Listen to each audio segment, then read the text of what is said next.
once reached for something pure, now tremble in doubt I can't endure. A hollow vessel built from pain, cursed to walk through fire and rain. No salvation, no peace inside, only echoes of the self I hide. Born from ash, forged in shame, you can't kill what never had a name.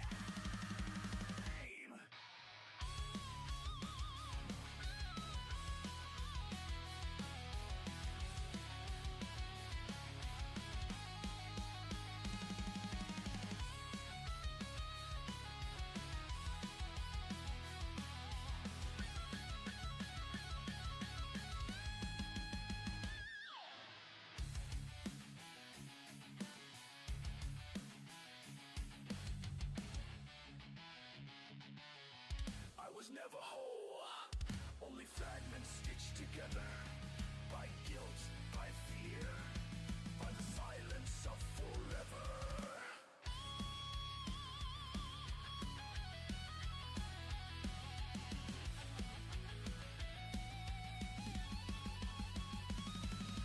Drown me in the crimson mist, where guilt and madness coexist. The light I lost, I let it die, buried beneath a fractured sky. So tear me down in flame and steel, let the pain be all that's real. This ashen veil, my legacy, a soul unmade, no memory.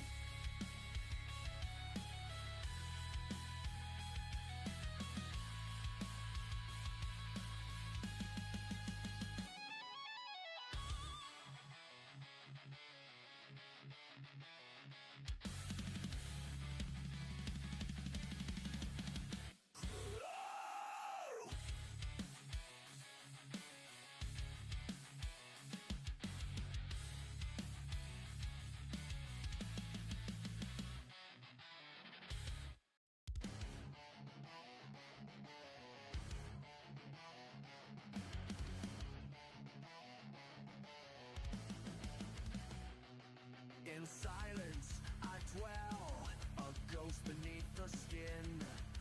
Eyes burned by truth, I bury deep within. The ash of my name still stains the earth. No rebirth, just a memory cursed.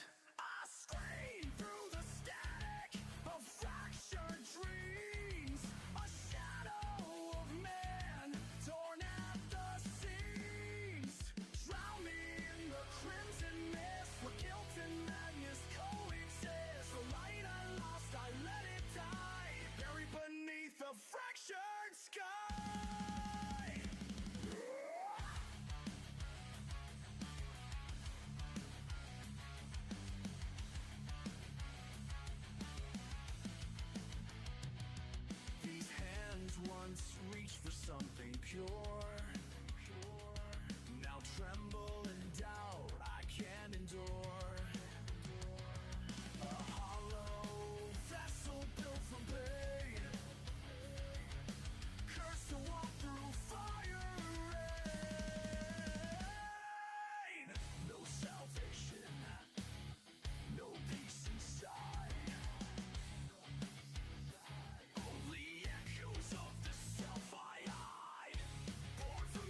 in silence I dwell, a ghost beneath the skin.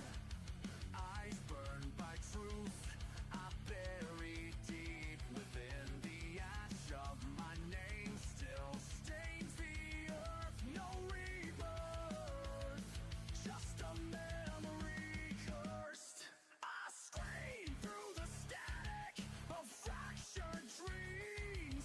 A shadow of man torn at the seams. Drown me in the crimson mist where guilt and madness coexist. The light I lost, I let it die, buried beneath a fractured sky.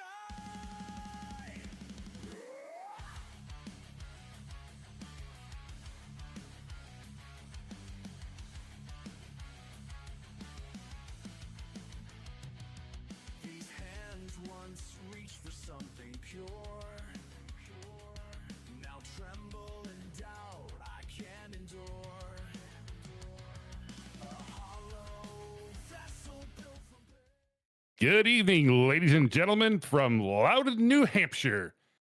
We're at the Magic Mile for the Magic 175 in the HPRL Truck Series Season 6, brought to you by Jiffy Lube of Mechanicsburg and Camp Hill, Pennsylvania.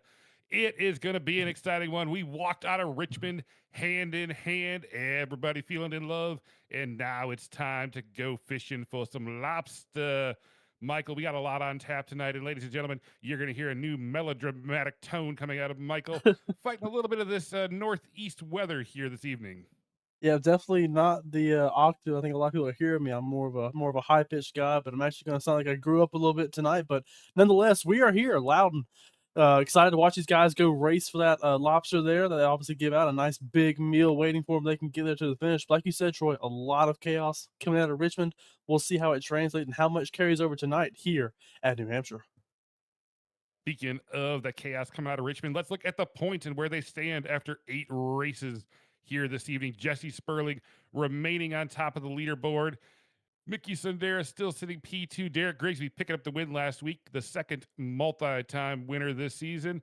But Michael, you know, that playoff cut line is looming. And actually, if you look right above and right below, we got 2 guys tied for that final position as we sit here heading into the Magic Mile.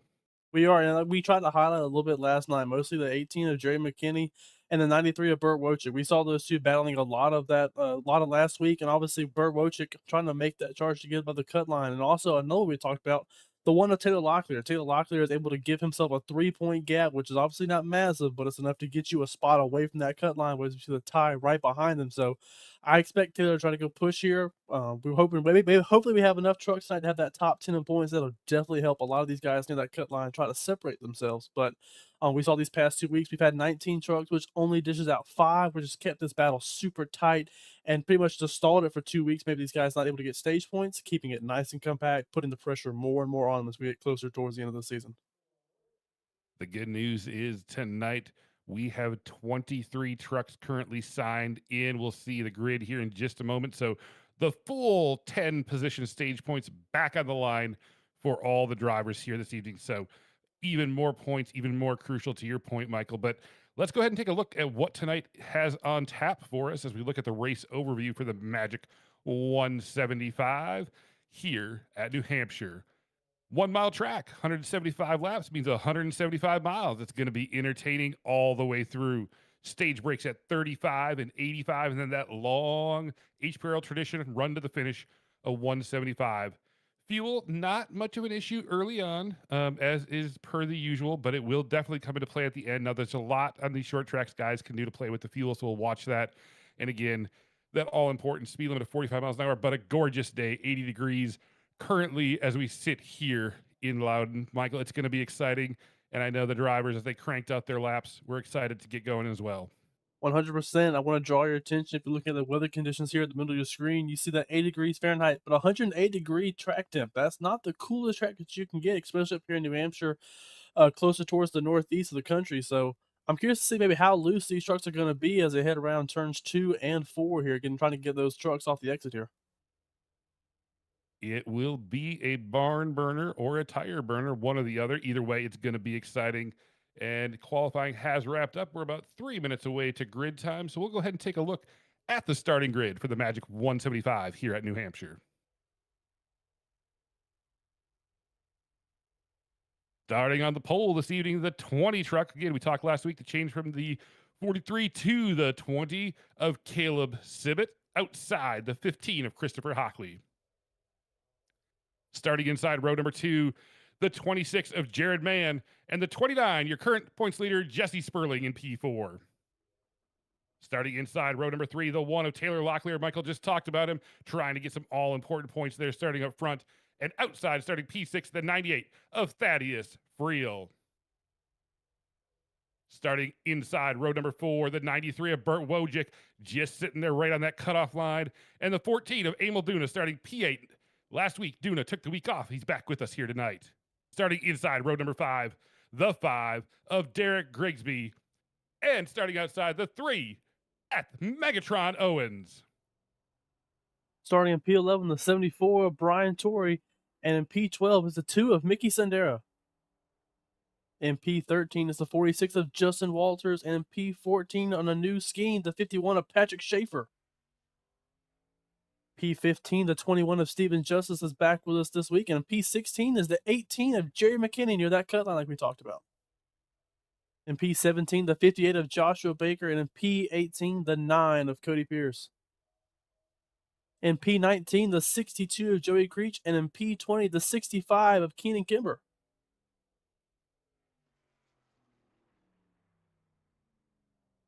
In P21, we have the 85 of Jason Baker. And per usual, JD Baker, our race control, you will not see him on the track, but very important part of the session.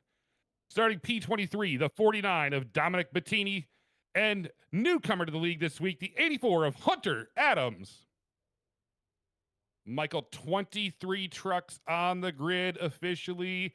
That is going to be a lot of slice and dice. So we got just about a minute here before they start gridding up. We'll try to grab Caleb in about a minute. But Michael, you talked about it. That 100+ degree track temperature is really going to make things greasy. Do you expect we're going to see a lot of sliding early on, or do you think they're going to settle in and take it easy to start the Magic 175? I think if we don't get any kind of action here at the start of this race, so within the first maybe 5 laps, if we don't get that truck, maybe get a little too anxious at the start of this race and get that truck loose, I think they'll settle in. But what I will expect it maybe come later in the race. So not the second stage, when we get closer to the third stage. We've seen it a couple times here at these short tracks. Once that intensity picks up and the track has changed, these guys almost mentally reset of, I got to get everything I can. So that's when you really just put as much as you can down on this track, and that's where it may bite you. So I think in stage 1, if we can get to the first 5 to 6 laps, I think we'll be good, and maybe it may rear its head back later in this race. We will find out in just a moment. Before we try to grab Caleb Sibbett, do want to give a quick shout out to the title sponsor of season 6 here in the HPRL Truck Series. Jiffy Lube of Mechanicsburg and Camp Hill, Pennsylvania, is proud to support grassroots racing and the sim racing community. We provide fast, reliable automotive maintenance to help keep our customers on the road with confidence. From oil changes and inspections to preventative maintenance and vehicle care, we're committed to quality service in the Mechanicsburg and Camp Hill, Pennsylvania communities. Just like racing, vehicle maintenance depends on performance, reliability, and attention to detail. We're excited to support the HPRL Truck Series and the drivers, teams, and fans who love motorsports. Jiffy Lube of Mechanicsburg and Camp Hill, Pennsylvania. Leave worry behind. And with that, we will see if we can get a quick word with our Duna Electric pole winner here this evening. Caleb, you got a copy? Yes, sir. I got you. Well, for the 4th time this season, Mr. Sibbett, you put it on the front. I know there was some less than exciting action last week. What are your plans heading into 175 laps here at New Hampshire? Yeah, I guess with all these polls, you can call me the Rocket Man, Ryan Newman. But yeah, I mean, you want to start up front to get out of the accidents, but the past 3 weeks I've got wrecked up here. So we'll see how it goes. I'll try to stay in front, but there's no telling. Another tough track. We'll see how it goes along the run. Well, the best place to start is in front of all the action. You set the pace. I think you guys are going to be rolling off here in just a second. Best of luck, sir, and maybe we'll be talking to you later on this evening. Yes, sir. Y'all have a good one. Ladies and gentlemen, your Duna Electric pole winner, the 20 of Caleb Sibbett. Michael, not too much over optimism there from Mr. Sibbett as we roll off to start this race. Indeed not, but I would piggyback off kind of what he said. You know, he's had this front spot for a couple of races now, and it hasn't panned out exactly quite like he hoped. So maybe he's hoping it's just not another one of those start on the front and end near the back. Obviously we know Caleb had a lot of speed earlier this season. Is unfortunately getting caught in a little bit of trouble here these past few weeks, this short track style of racing. So we'll see if he's able to rebound, maybe have a good point day, try to put himself back up towards the top of these standings, try to fight his way back up there. Every mile of memory, every position a point. That's what they're going to be trucking through here. Week 9, 6 different winners through the first 8 races. Will we have another new face in victory lane here in season 6? Or will it be another repeat and a familiar friend rolling their way and hoisting that lobster? Either way, we're going to find out. They've extended the caution 1 lap. Short track takes a little bit of time to get lined up, so we'll have an extra second here to look at this beautiful field of trucks and the very talented drivers. Also, if you or anyone you know is looking to get involved in iRacing, this is a tremendous league, as you all have seen each and every week. Give them a shout out, have them get in contact with us or with the league in general. Always looking to expand the field of the HPRL Truck Series. Michael, I kind of wish I was out there, but I'm also kind of glad we're sitting up here as we're about to go green at New Hampshire. Definitely is a lot more fun to watch and call a short track than it is a race a short track. There's so much chaos. We've seen these guys, how well they drive and how tight they drive within each other, within control. So, I mean, it is an absolute handful just to drive these to the fullest of these trucks, and they do it side by side. Just absolutely awesome to watch. Makes it easy for us to call such great racing. It is exciting indeed. It makes our job really easy. Abby, giving the first shout out of the night, saying, "Let's go, Duna." Abby, great to have you as always. Look forward to everybody else in the chat this evening. You will see a couple drivers pass through after the green flag. They do have some penalties carried over from previous weeks. But right now, the only thing we're passing is the start and finish line. As the green flag is out, Caleb Simmett leads the way. We're green in the Magic 175. Green from New Hampshire. Here we go. Caleb Sibbett once again is going to take the first corner all by himself in that 20 machine. As we head out turn 2, we'll see, make sure everybody gets through here nice and clear. Looking back, you can see already 3, possibly 4 wide towards the back of the pack. All of them chasing down Caleb Sibbett as they head here in turn 3 and 4, taking up that about near the middle of the racetrack. New Hampshire is very flat, very minimal banking. Not a lot for you to really set that truck on and try to get the turn down. So it's a lot of mid-corner roll speed is what you guys are going to focus on. And make sure you don't burn out that right front as Caleb Sibbett leads the first circuit around the Magic Mile. Caleb Sibbett picks up that important leading a lap bonus point out in front. Everybody in tow behind him. Michael, the first time they came out of turn 2, it looked like the flying V. Single file up front, 2 wide, and then eventually 3 wide towards the back. But right now, everybody's starting to settle in. Caleb Sibbett out in front. You can see everybody else trying to work. Christopher Hockley, Jared Mann, Jesse Sperling, all just biding their time. All guys have been consistent. And it looks like we have a caution early here at New Hampshire. We do an early caution here in New Hampshire. Let's go try to see if we can look back at what happened.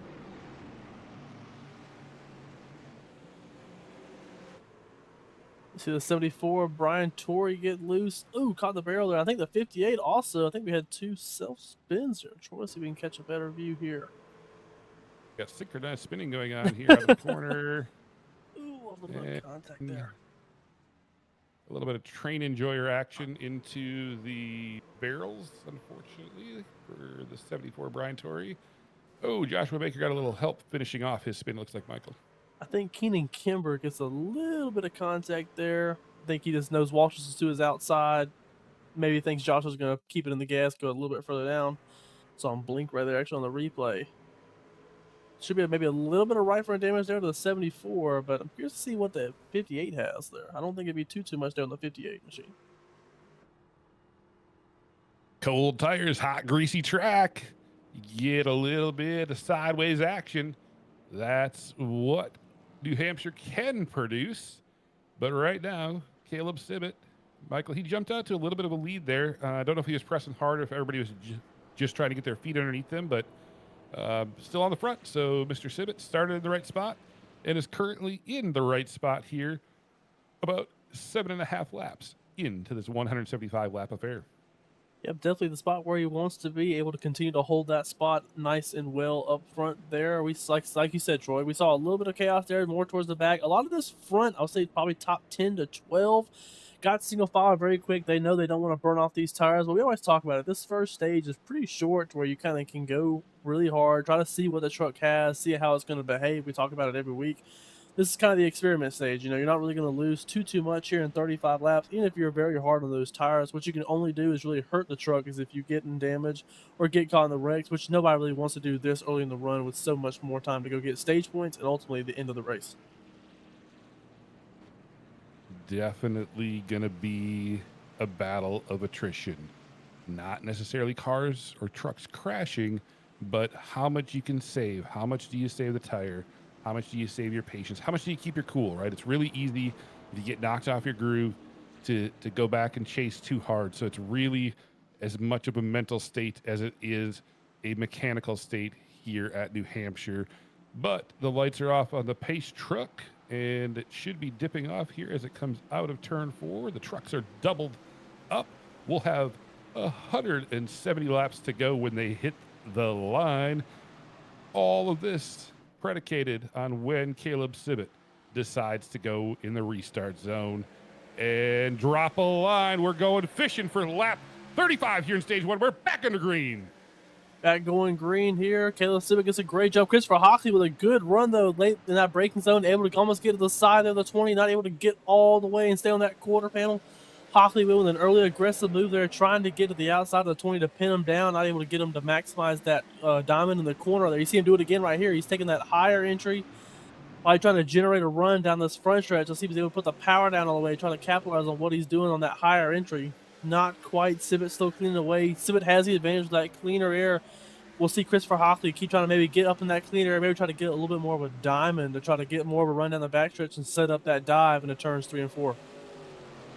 Hockley with a really strong restart, a little bit closer in tow with Caleb Sibbett this time, but Sibbett still sets the pace out front as you see the great shot down the straightaway.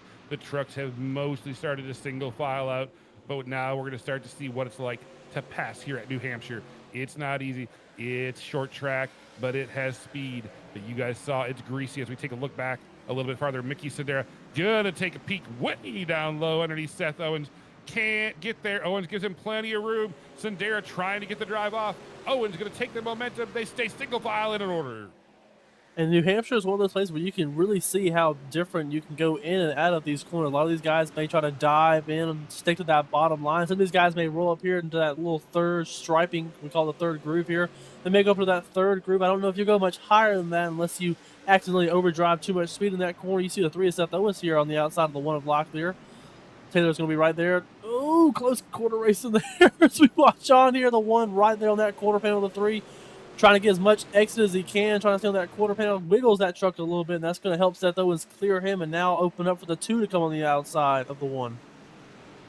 Seth Owens went from being attempted to be passed by Mickey Sandera to making a pass to Taylor Locklear himself, and he moves himself up. And as you said, Sandera saw that move, saw Taylor Locklear wiggled, maybe a little fender-to-fender contact, no harm, no foul. We're still under green, and now Sandera is trying to take that spot over from Locklear. Locklear pushing up a little bit center corner, maybe pushing a little too hard. Sandera, another spot. Taylor Locklear down 2 spots in 2 laps, and he's still down to the bottom side, opening it up. Michael, we got some moving and shaking going on. I think Taylor Locklear maybe pushed a little bit early. He may have that truck a little loose. We continually see him starting to get a little loose off the corner of turn 2. And that's what's making him almost swing to the inside wall.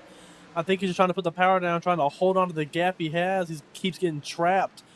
But these guys getting to his outside with the 2 and the 3 both did the exact same thing. I think he's just trying to fight toward that bottom. So we got to be careful. Maybe make sure he doesn't overheat the rear tires where he doesn't have any power to put, or any tire to put the power down on that truck out of these corners.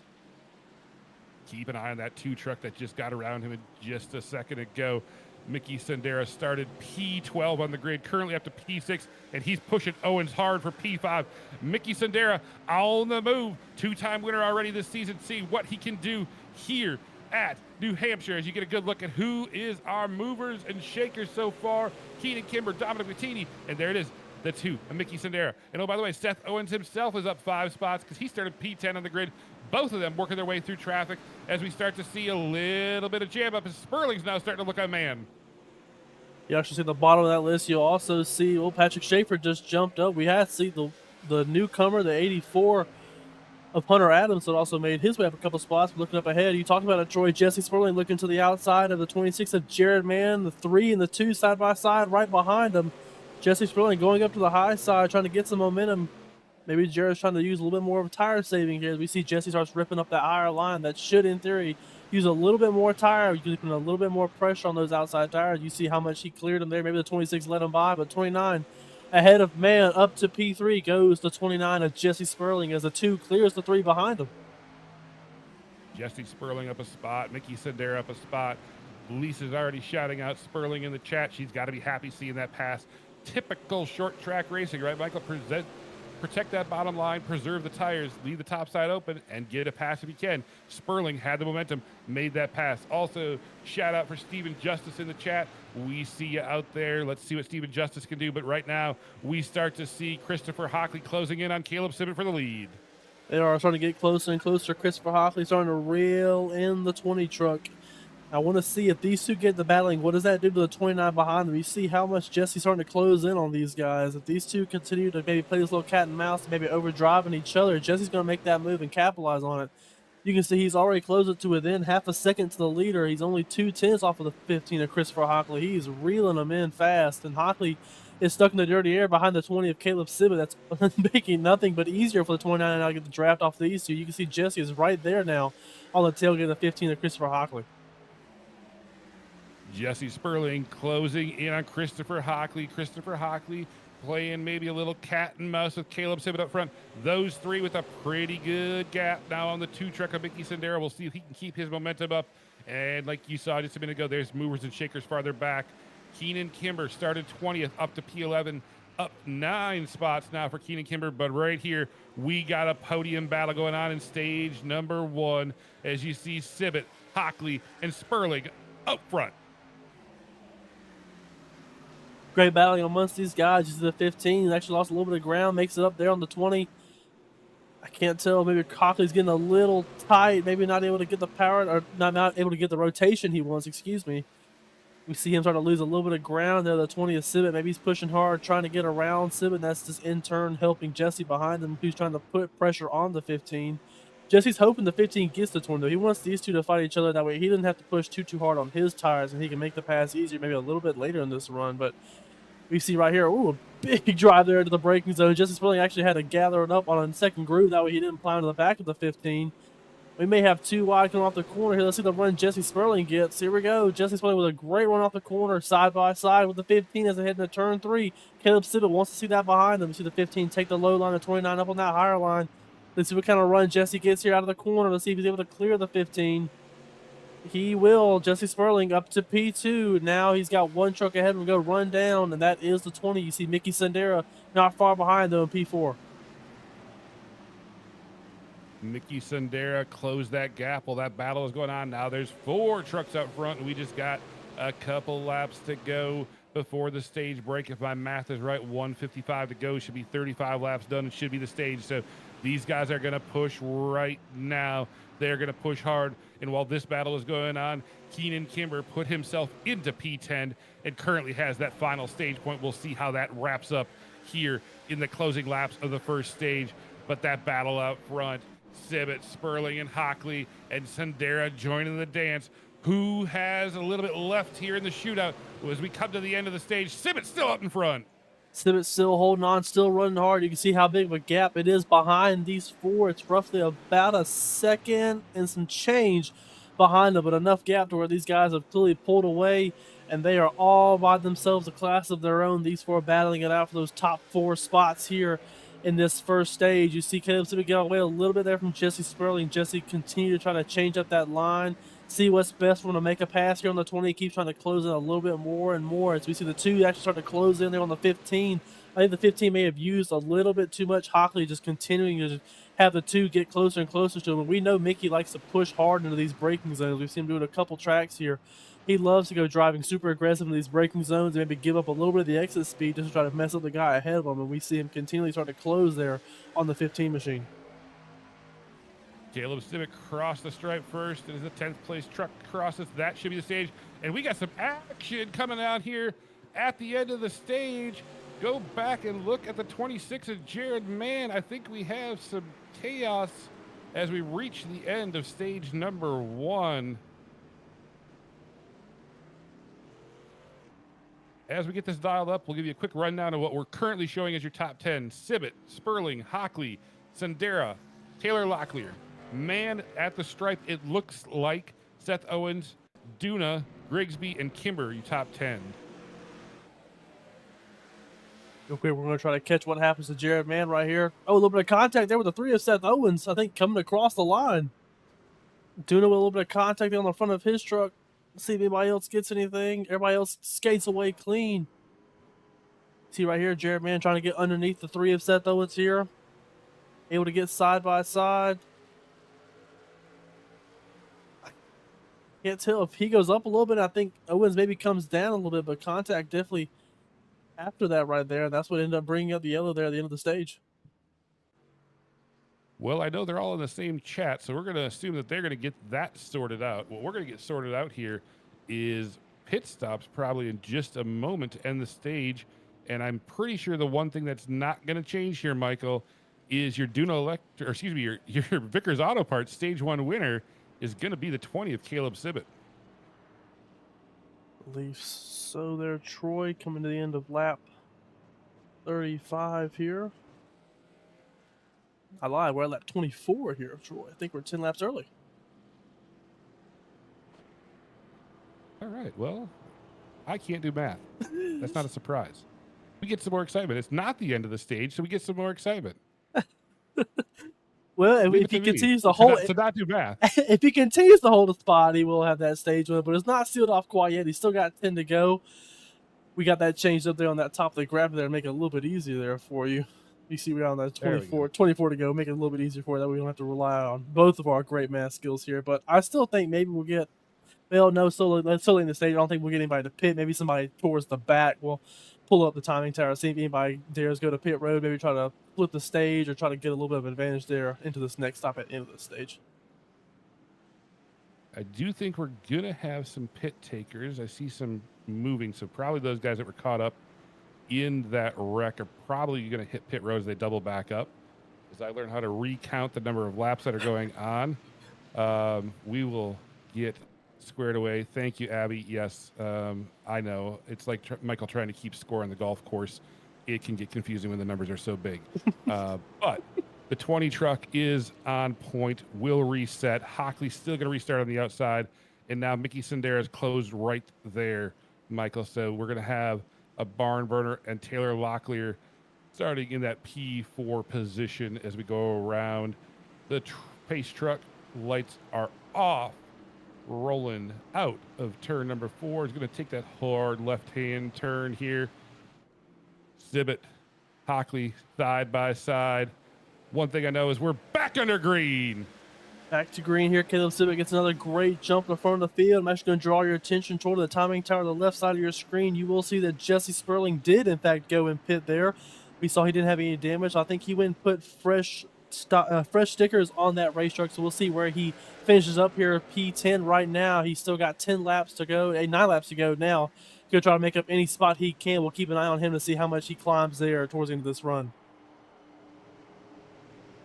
We'll see if the climb continues or if we sink deep into the waters looking for that lobster. But right now, that Home Depot truck is pacing the field out front. As you see Grigsby now. Grigsby taking a look on Sandera for third place all the way down on the apron.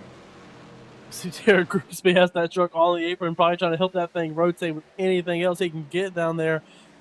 As we see Christopher Hawkins falling off a little bit. Here comes the 29 of Jesse Sperling all the way up to P5 right now. Trying to go 3 wide here outside the 2 of Sandera and the 5 of Grigsby. Let's see how tight this gets. Jesse Sperling clear up to P3.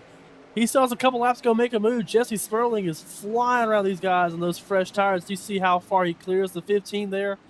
He's got his eyes set now on the 20 of Caleb Sibbett. Let's see if he's able to run him down here. By how much speed we've seen, I don't think it'll be much of an issue for him. He is absolutely tearing through this field. Started P11 on the restart in about 3 laps. He's already up here to P2.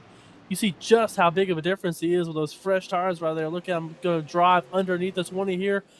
Has a clear run to see if he's able to get to the quarter panel, keep that momentum. He is there. Let's see if he dives it here. They're just going to try to hold him tight, not let him get as much as that roll through in the corner, but Sperling keeps it all the way on that blue line, puts the power down. Let's see if he clears him here. Not quite. We'll see if he's able to do it here in this next corner.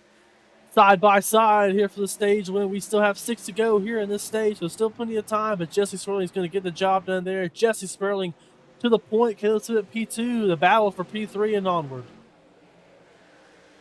Great example of what difference tires can make. Those are two teammates, so they're going to race hard, but they're going to race clean. And you saw it did not take Sperling long to get around Sibbett. Mental note for Sibbett later in the race as we start to see Grigsby get around. And Jason Baker has worked his way up, served a penalty early in the race. Jason Baker working his way through, pushing hard. We're going to find out where everybody shakes out here in a handful of laps. As we come across the stripe, there's going to be 4 fingers and a thumb. 5 laps left in stage number 1. This time, I'm pretty dang confident on it. Jason Baker, another one that did pit on that last caution. He's on 7-lap old tires, the same as the 29. So those two on the same pit strategy, both on those fresh tires. You can see how much of an advantage it is to have those stickers right now as we see them blitz their way up here towards the front. Right now, the battle for P10. Dominic Bettini, Keenan Kimber, and Thaddeus Friel all here battling for P10s. We see Keenan Kimber actually blip there for a second, comes back into screen. Tight racing there. You see the 98 up there on that high side. The 98 of Thaddeus Friel also pit on that lap. So the 98 is on those fresher tires here as he battles to try to get that last stage point. Here, looking a little bit further ahead, though, the 2 of Mickey Sundera. Underneath the 15 of Hockley, the 58 of Joshua Baker. Also on fresh tires. We see a couple of mixed bag here. These fresh tire guys all trying to make their moves here into this stage. Joshua Baker, another one there on that fresh strategies. Now he's going to try to look underneath the 15 of Christopher Hockley and then the 2 of Mickey Sundera. And just in front of this battle, you saw just out of range, Jason Baker just got around Caleb Sibbett for P2. So fresh tires ruling the front right now. 1 and 2 got tires. Baker early to the brakes, made Sibbett maybe check up a little bit. That pushes Sibbett up the track. Grigsby rolling that bottom line, doesn't have enough drive off. And side by side behind them, you see Joshua Baker and Mickey Sundera. Somebody got a little bit of wall action. Michael, this is going to be a good couple laps here to the stage. We still have 3 coming 2 to go here in this stage. Still plenty of time for chaos to happen, but still a lot of great racing going around this racetrack. The 58, though, not quite able to get around the 2 yet. Sundera holding very well here in P5 right now, able to keep that dirty air on the 58 of Joshua Baker, not let him get past without a fight. You see the 58 now is going to try to clear him underneath here. Let's see if he's able to complete the pass. Not quite able to yet. Let's see if he has enough tire. He should, in theory, be able to do it here coming down into turn 3, be able to roll that center a little bit better. A lot of tight battles here for the final stage points. You see Joshua Baker gets that drive that Michael just talked about, gets around the 2 of Mickey Sundera, give Baker the position, and behind them you see Thaddeus Friel trying to push on. But all of this as the trucks hit the stripe and the caution's out. That means stage number 1 is in the books. And your Vickers Auto Parts Stage 1 winner officially now is the Vickers Auto Parts truck, the 29 of Jesse Sperling. Great run there for Jesse in this first stage. It helps when we have the right number there to call this stage here. Jesse Sperling able to get it done. We saw him make that call to put on fresh tires. The top 2, actually, the first that pair on fresh tires of the 29 and the 85 of Jason Baker. We will watch the field catch the pace truck. They'll probably make their stage 1 pit stops. We'll see what Jesse Sperling does, since he did make that pit stop during the previous caution. But with all that said, Vickers is a business of Jesse Sperling's granddad, Bub Vickers. Started up in the 50s. New and used parts for all makes and models. Priced as used, good as new. Located at 914 South Alabama Boulevard, Highway 221, Chesney, South Carolina. And they ship anywhere in the country. Call them at 864-461-2621. Vickers Auto Parts, your stage win sponsor. Well, Michael, it's always good when your stage winner is sporting the colors of the stage win sponsor. And we've seen that a couple times so far this season. Jesse Sperling carrying the flagship there for that Vickers Auto Parts truck, and he's had a great run so far this season. We talked about having a little bit of trouble last week, but he's still your points leader by about 40 points. So lost a little bit of ground. We believe he's about 50-ish the week before. So we only lost about 10 points, which obviously you don't want to lose too much, but he has the luxury and the ability to where he can lose a little bit there and still be in a comfortable standing here. Right, we see the trucks coming off pit road. We'll see if we can get a word real quick with our Vickers Auto Parts Stage 1 winner. Jesse, got a copy? We'll see here. Jesse, got a copy? All right, maybe we do not have connection with Jesse. There we go. Now we got Jesse. There we go. Jesse, you made a decision to take tires there under that caution, and you shot to the front and stole the stage from your teammate. What's your plan here the rest of the way, sir? With the loss of tires, I'm worried about late cautions, but I mean, just trying to stay in control of the field and get as many points as possible. Those stage points are important, so just trying to get as many as I can. Right, well, I know the pace laps are short here. Lisa says, good job. So best of luck the rest of the way, sir. Thank you, buddy. Ladies and gentlemen, your Vickers Auto Parts Stage 1 winner, Jesse Spurley. He's going to restart P4. Michael, Baker brothers up front, they didn't pit. They did, and I'm curious to see how that affects them later in this run, maybe right off the rip. I mean, they're on 14-lap older tires.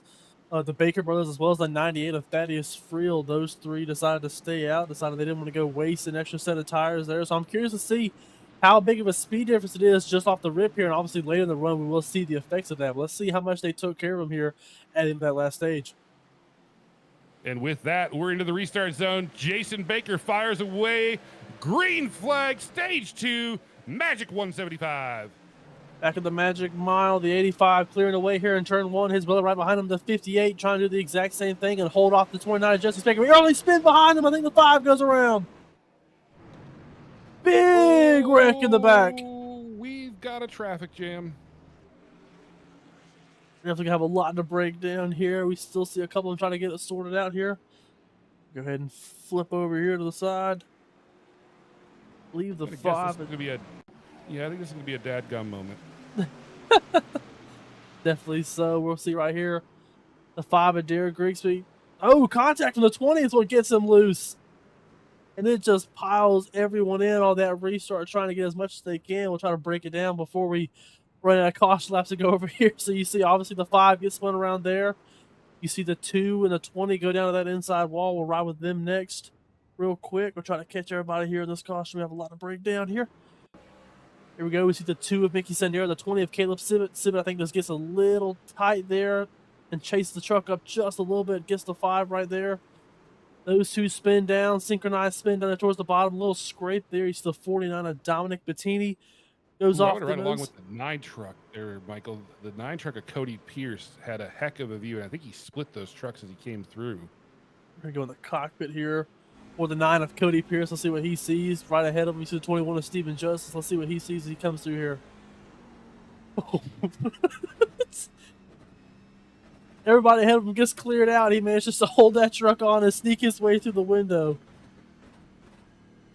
That's a good, clean living right there. Holy cow. Cody Pierce, trucks high, trucks low, smoke everywhere. When he thinks he clears it, he's got more in front of him.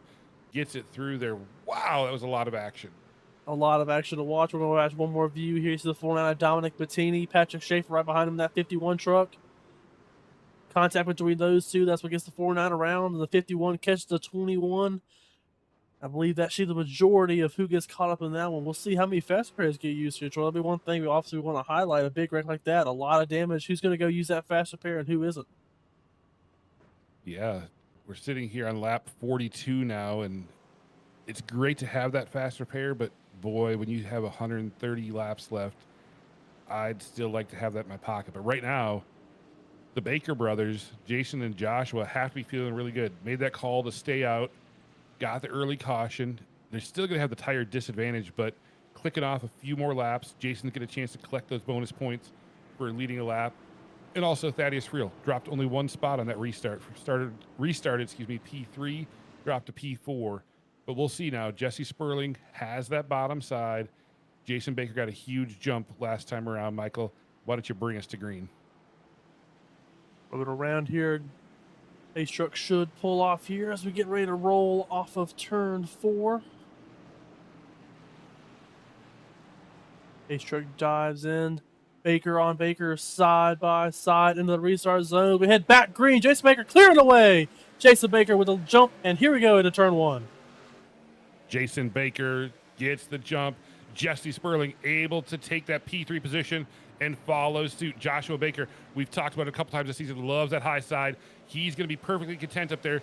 But Sperling, fresh tires, preferred line, has the run, but they're side by side. Sperling, last corner, went below the apron to try to hang on to everything he could in the corner. This time, just keeps it on that white line. Look at the run that Joshua Baker has, but Sperling down low on exit, side by side. Jason Baker on point. Joshua Baker, Jesse Sperling. Here we go. Jesse Sperling is pushing hard. If he can get past these guys, he knows eventually those tires are going to fall off. So he's trying to capitalize as much as he can, almost use them as picks for everybody behind him who's on those fresher tires. You see him immediately go to work on the 58 of Joshua Baker. It looks like he'll be side by side, make clear him. He does, clears him down the back stretch, drives him off there, throws a dirty air on the nose. The 58 is going to try to get him tightened up. Now he's going to try to work to the outside of the 85. He's there. Let's see how big of a run he gets off the corner. Let's see if he's able to clear the 85. He is. Jesse Sperling back to the point, clears the 85 and the 58 on those older tires. And here comes the rest of them on the stickers. Taylor Locksley, the next one in P4. Now looking underneath the 58. Thaddeus Friel kind of stuck on that outside. You see him losing a spot in the 2 of Mickey Sendera as Jesse Sperling starts to pull away. Thaddeus Friel falling back through the field on those old tires as the fresh tires start to catch up. Sperling up in front. And like you said, Michael, we got Baker and Baker side by side, those older tires. Taylor Lockley are trying to work his way through, but it's the moving chicane, it's the moving pick right in front of him. Sperling cleared it, wants to gap it before those other guys have good still left in their tires. Make them use it. Joshua Baker bails high or pushes high. Either way, that opens the door. Taylor Locklear doesn't come all the way up. There he is at P2, continuing on behind Sperling. Saw 58. I think he extremely overdrove that corner. Saw that thing shoot up the racetrack all the way, almost all the way up to the fence. It's just not where you want to be here. There's no banking to try to give you the gratification for going up that high to get a rundown. So he just overdrives it in there, slides that truck up. That's going to help Taylor Locklear make that easy pass underneath him.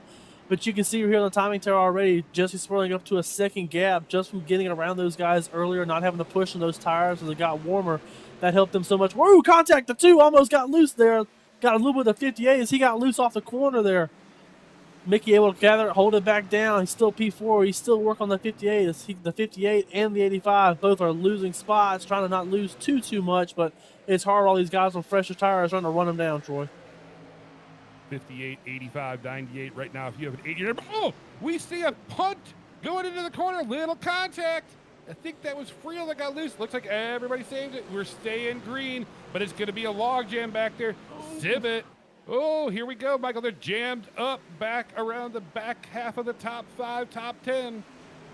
Great battling around here. You see Thaddeus Friel holding on for anything he's got left in that truck. The tire, obviously, on a tire disadvantage is so hard to make up ground, much less hold the ground. These guys that are on these fresh tires are just so much faster. Right now, you see the 21 of Justice now looking underneath the 98. A little bit of a stack up behind that. You see the 3 of Seth Owens wants to roll that high side, but can't exactly roll all the speed there. He doesn't want to bump into the 98 there. These guys still side by side as Jesse Sperling's lead up to 7/10 right now. Actually came down a little bit. The one of Locklear maybe running them down a little bit. You see right here, still a little bit of a log jam around this guy. As the 21's all the way down to the apron. He'll clear the 98 there off the corner. The 49 of Dominic Bettini, the 3 of Seth Owens next up behind Thaddeus Friel. Thaddeus Friel actually going for a crossover back to the inside on 21 here. Let's see if he's able to hold it down there on the bottom. Gets tight, slides that truck up there. Able to hold on to it. 3 of Seth Owens, now we're 3 wide. Contact right there. The 49 on Dominic Bettini having to hold on. These trucks are so loose out of the corner. Any bit of contact coming out of it is going to get these trucks upset, Troy, but they're able to hold on to it so far. Friel drove it in deep, had to push it up the track, and then when he gassed it up, he left it open. He wiggles there coming out of the corner. All this action. Don't worry, Jesse Sperling still up front by about 7/10. We're not missing out there, but we're going to watch the battles throughout the pack. Sharon, Lori, saw your shout-outs. Just so much action going on right now. We'll make sure we get back to talking about Caleb and Sperling a little bit more, but right now we're going to watch the battle as you see Jason Baker here in front of Derek Grigsby, Caleb Sibbett in tow. All of this happening P4 through P6. Those 3, 4, 5, and 6. The 5 in 5th. But now Sibbett gets to the outside. Michael passing to the outside seems to have been the way to go. And there you go. You see Sibbett clears Grigsby going into the corner. Clears him there. The next one ahead was the 85 of Jason Baker on those older tires like we talked about. We'll see how much momentum they have still, even on these fresh tires. Ooh, contact there from the 20. A little bit of wall contact there. You see the 58 also contact. A little bit further behind that slow truck there on the wall at the top of the screen. The 20 continues trying to run down the 85, but the 5 is not going away all the way. He's still hanging tight there with the 20 of Caleb Sibbett, ready to make a move if Sibbett has any kind of slip up. All of this battle happening for those all-important stage points that will be paid at the end of lap 85. Now we see Sibbett looking down low underneath Baker. Sibbett, good run. Baker just too tight on those old tires. Maybe Michael has to let him go. Put the 20 up another spot to P4. Caleb Sibbett back on his charge, back up towards the front. We've seen him continuing to try to put that truck back up where he started. You see the 21 of Steven Justice continue to use that apron down there on the bottom of the racetrack. It's been working for him. Now he's side by side there with the 5 of Jared Grigsby, trying to get a little bit of a side draft there, trying to be even as heading to turn 1 here. 85 of Jason Baker trying to play defense, goes down to that bottom line. Grigsby up on that high line. The 21 of Justice on the bottom side as well. The 15 of Hockley behind these guys. We saw Hockley starting up here more towards the front, starting to put himself back up here. But the 28 of Sibbett leaving this group, trying to go run down the 2 of Mickey Sendera, about a second and a half ahead. Caleb Sibbett will see if he can reel in Mickey Sendera, but right now we watch Jason Baker and Derek Grigsby and Steven Justice. And Steven Justice started off the season a lot of speed. Michael talked about how he was burning up his tires too much. Then his work schedule changed, so he couldn't be here all the time, but able to be here tonight. And you can see he's changed up his driving a little bit, working the bottom side. He used to rip the top side, use up a lot of tire, maybe a little bit more patience now, maybe a little bit more gained in the knowledge bank. And here he is battling inside the top 10, looking underneath the 85 of Jason Baker. Agreed, Troy. Like, so we see him still all the way to almost all the way to the bottom as far as he can go. So you can actually cheat and use a little bit of the apron to try a little bit of an angle, try to maybe help you rotate that truck. It just gets a little more treacherous, especially if you wear out the tires. But no, we talked about it. Steven Justice's biggest problem, we always talked about it. He burned the stuff up a little bit too hot. Love that higher groove, which ultimately you pay the price on your tires later in the runs. We've seen him so far done a great job on the bottom. You've seen himself putting himself forward, also obviously up to P6, up to P6 right now. So he's had a good run so far, continuing to build on it. Glad to see the 21 make a little bit of an adjustment and ultimately making a good run here as he sits P6. Speaking of hugging the bottom side, how about the 15 of Christopher Hockley? Watch him go through the corner here, right behind the 21. Well, of course, as soon as I say that, he has to check up and washes it up. But the last lap, Christopher Hockley was down below the apron on exit. He'd run kind of the low line, middle line, but on exit, Michael, he was down below the white line. He was literally clearing down there. Now he's moved up maybe to gain a little bit of momentum, but interesting to see how many of these guys are using the extreme bottom of this New Hampshire track.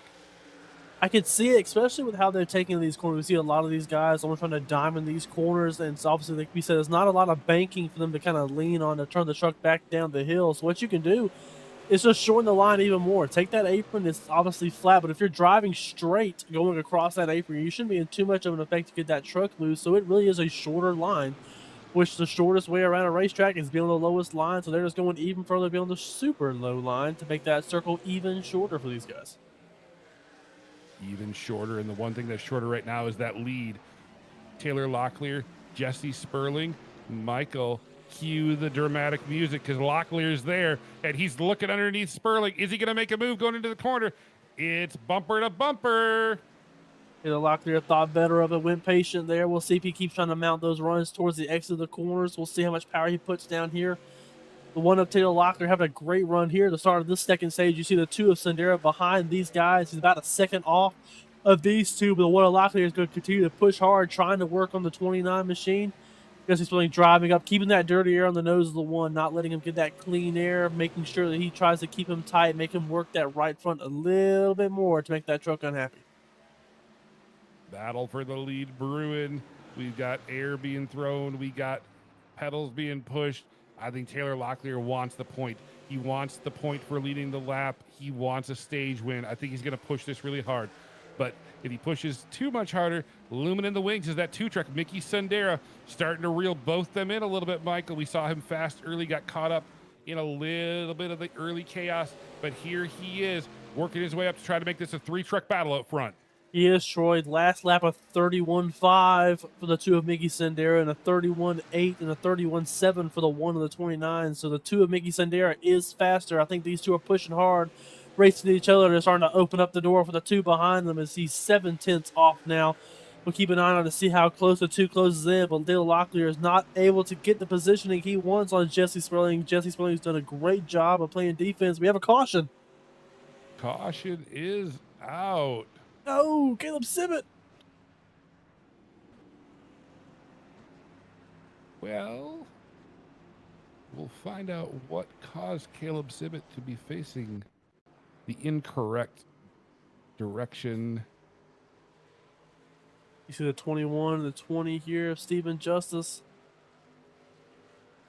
Oh, contact goes off the nose there on the 21. I think the 20 catches. You see the 15 get loose of Hockley. Stephen Justice is trying to get as much of a side draft. Sibbett actually comes down a little bit, trying to square up on the bumper there. The 15, the 21 is just a little high there. That's what sends the 20 around. We'll get one more ride. Here in the cockpit of the 21. See what he's seeing right here. You see, we got the 20 tight to his outside. He's trying to hold that bottom down as much as he can. You see the 20 just comes down, trying to square up on the bumper. He doesn't want to push the 15 at an odd angle because that'll turn the 15 ahead of him. So he's trying to come down, just square up on that back bumper like a drafting track to be able to push that 15 ahead with some momentum. The 21 is just holding tight, trying to hold on to the side draft of that momentum, and ends up just being a little bit too close when the 20 comes down there. Tight, short track racing. It'll get it all dialed up. Now it's going to be interesting to see, Michael, who hits pit road. We're about halfway through this stage, a little bit more. Who is going to take those tires? They saw the strategy last time, but are they going to use the setup or are they going to save it? Because we know they're going to have a pit stop in that last stage. So now it becomes chess, not checkers. Do you go now, get that speed to end the stage, or do you stay out and keep something in the bank for that final stage? I think it depends on what you did in the first stage. Obviously, we know Jesse Sperling was one of those that pitted in that first stage to go ahead and go get those tires on to kind of have that advantage in the first stage to get that stage win. We'll see if he goes down again. I would almost say save a set because we saw at the start of the pre-race they have 6 sets of tires. Mathematically, you would kind of want to hold on a set or two in the second stage. I think we'll have one more lap and the pits will open. We'll keep an eye on that. Pit road may be open. Actually, I think Jesse Sperling may have stayed out. I think pit road was open then, so we'll keep an eye on that. But no, I believe if you're the 29 now, as we saw, these guys are going to stay out here, hold on to that strategy, and save those tires for later in this race. Right. If you took tires during that caution, you'd have the one set you started with, the first stage caution, then the stage break. So you're already on your third set. So yeah, keeping a set for the stage 2 break and your required stop in stage 3 gives you one more on the wall. So a lot of these guys choosing to hang on to that set in case they get an opportunity to use what we like to call freshies at the end of the race. But right now, Jesse Sperling is going to be fresh up front on this restart, driving us back to the green flag. The 2 in P2. He was coming, Michael, like you said. We're going to find out here in just a moment if he can make that outside work. What does Jesse Sperling have at the bottom side? All that gap they had for the lead has been erased. But right now, we're going to erase the air with the green flag, and we're back underway here at New Hampshire. At Green New Hampshire, the 2 is holding tight there on the door with the 29. They're side by side as they head into turn 1. Jesse Sperling hard into the brakes. The 15, Christopher Hockley, had a big checkup behind these guys. You see him all the way back there up towards the fence. The 2 clears the 29. Mickey Sendera maybe took a little bit more care of those tires. You'll see him make the pass right here behind him. The 5 and Derek Grigsby. He's on 4 lap fresher tires of these guys. So Sperling and Sendera on 29 old lap tires. The 5 on 24. The 1 of Taylor Locklear is on fresh tires, though. 58 Joshua Baker goes around behind these guys. Joshua Baker turns on the mixer and spins her right round. We'll see if he had any help or if he was just trying to cook a little too quickly. If you had Joshua Baker here rolling off turn 4, just trying to put the power down to go capitalize, ends up getting that truck loose. Maybe a little bit of damage there to the, I believe that was the 9 we saw come past. Let's see right here. Cody Pierce. I think he gets away clean, nice and clean there. Maybe nothing there. little bit of a scare there for the 9 of Cody Pierce, but overall, I think he shoved that truck clear as the 58. It's just going to gather back up. We're going to reset again. As we look to reset, we'll just get you caught up on some of the storylines. Right now, I'm showing 20 trucks on the lead lap. We have Emil Duna a lap down, Brian Torrey 3 laps down, Jerry McKinney 4 laps down. We'll keep an eye on that, but I do not see anybody disconnected yet, so it looks like everybody's trying to keep underway here, Michael, but we'll see, obviously, how that pans out the rest of the way. But now, Mickey Sendera on the point.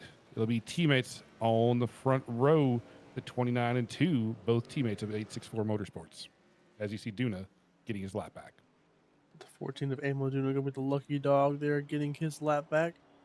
I'll put him back on the lead lap. As you talked about, Jordan, the 2 now with the lead, he will now have the decision of when to jump in that restart zone, which may be the big difference for him to get away from his teammate, the 29 of Jesse Sperling, who we saw didn't get as great of a run off the restart as he wanted there. It'll be interesting to see, Michael, what Mickey Sendera does here. He seems to have preferred the top side for making passes. Well, now he's going to restart with somebody right to his outside. Now, granted, it's a teammate, but does Jesse Sperling actually have the preferred groove going into the corner? Obviously, Mickey sets the pace. He decides when to go, like you said. But does Jesse actually have the momentum on the high side, or does he let his teammate go so they can just fall in line 1-2? And then, oh, by the way, what did you say about that one truck? Fresh tires for Taylor Locklear?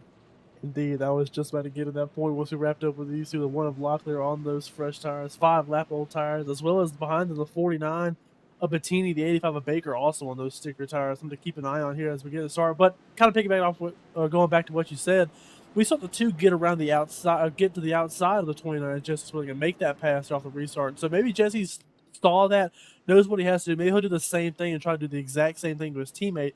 I just think the 2 of Sendera has maybe a little bit better tire than the 29 of Jesse Sperling, which we'll see here as we have about 25 laps to go left in the stage, Troy.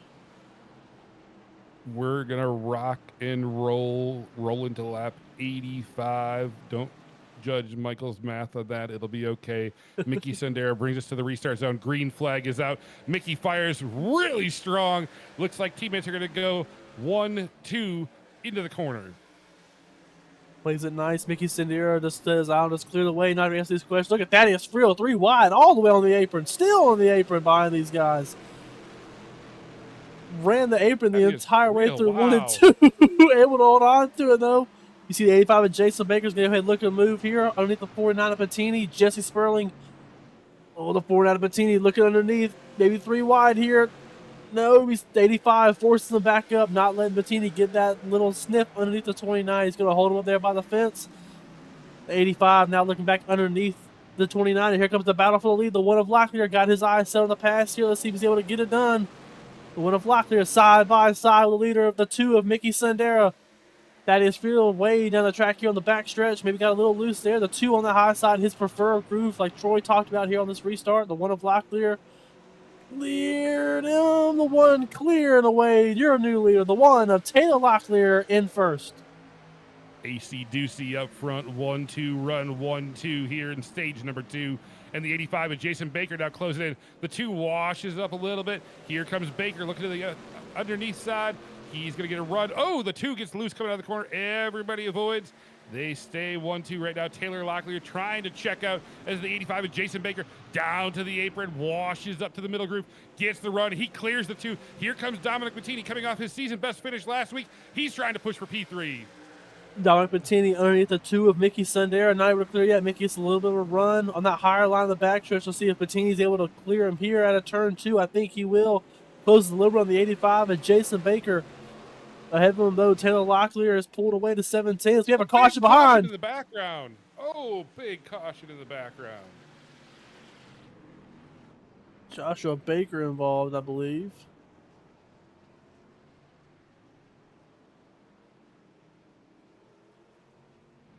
Big caution. We'll see what transpired. Maybe we'll see what transpired.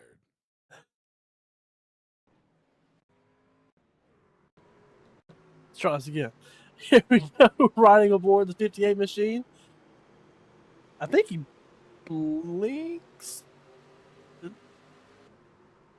Oh, I thought he did. Let's see. There we go. The 98 of Thaddeus Field looks like he gets a little bit loose there. Maybe a little bit of contact there to the 84 truck of Hunter Adams. We'll catch one more ride here. Here we go. We get a better view right here. Maybe we won't mess up on me here. I think I see how this may have started right here. Watch the 98 and the 84. Oh, yep. Oh. Thaddeus Friel catches Hunter Adams. Right on board the 98 of Thaddeus Friel. See the 84 of Hunter Adams right there on the right side of your screen, that 84 truck. That is way tight in there. The slides up, catches the 84, and the 58 obviously ends up catching the 98, who goes around, spins him around as well. The majority of the damage is gonna go on the 84. We saw him lose that front fender here behind these guys. One more time around here. You see the contact right there, the 58 trying to sneak underneath.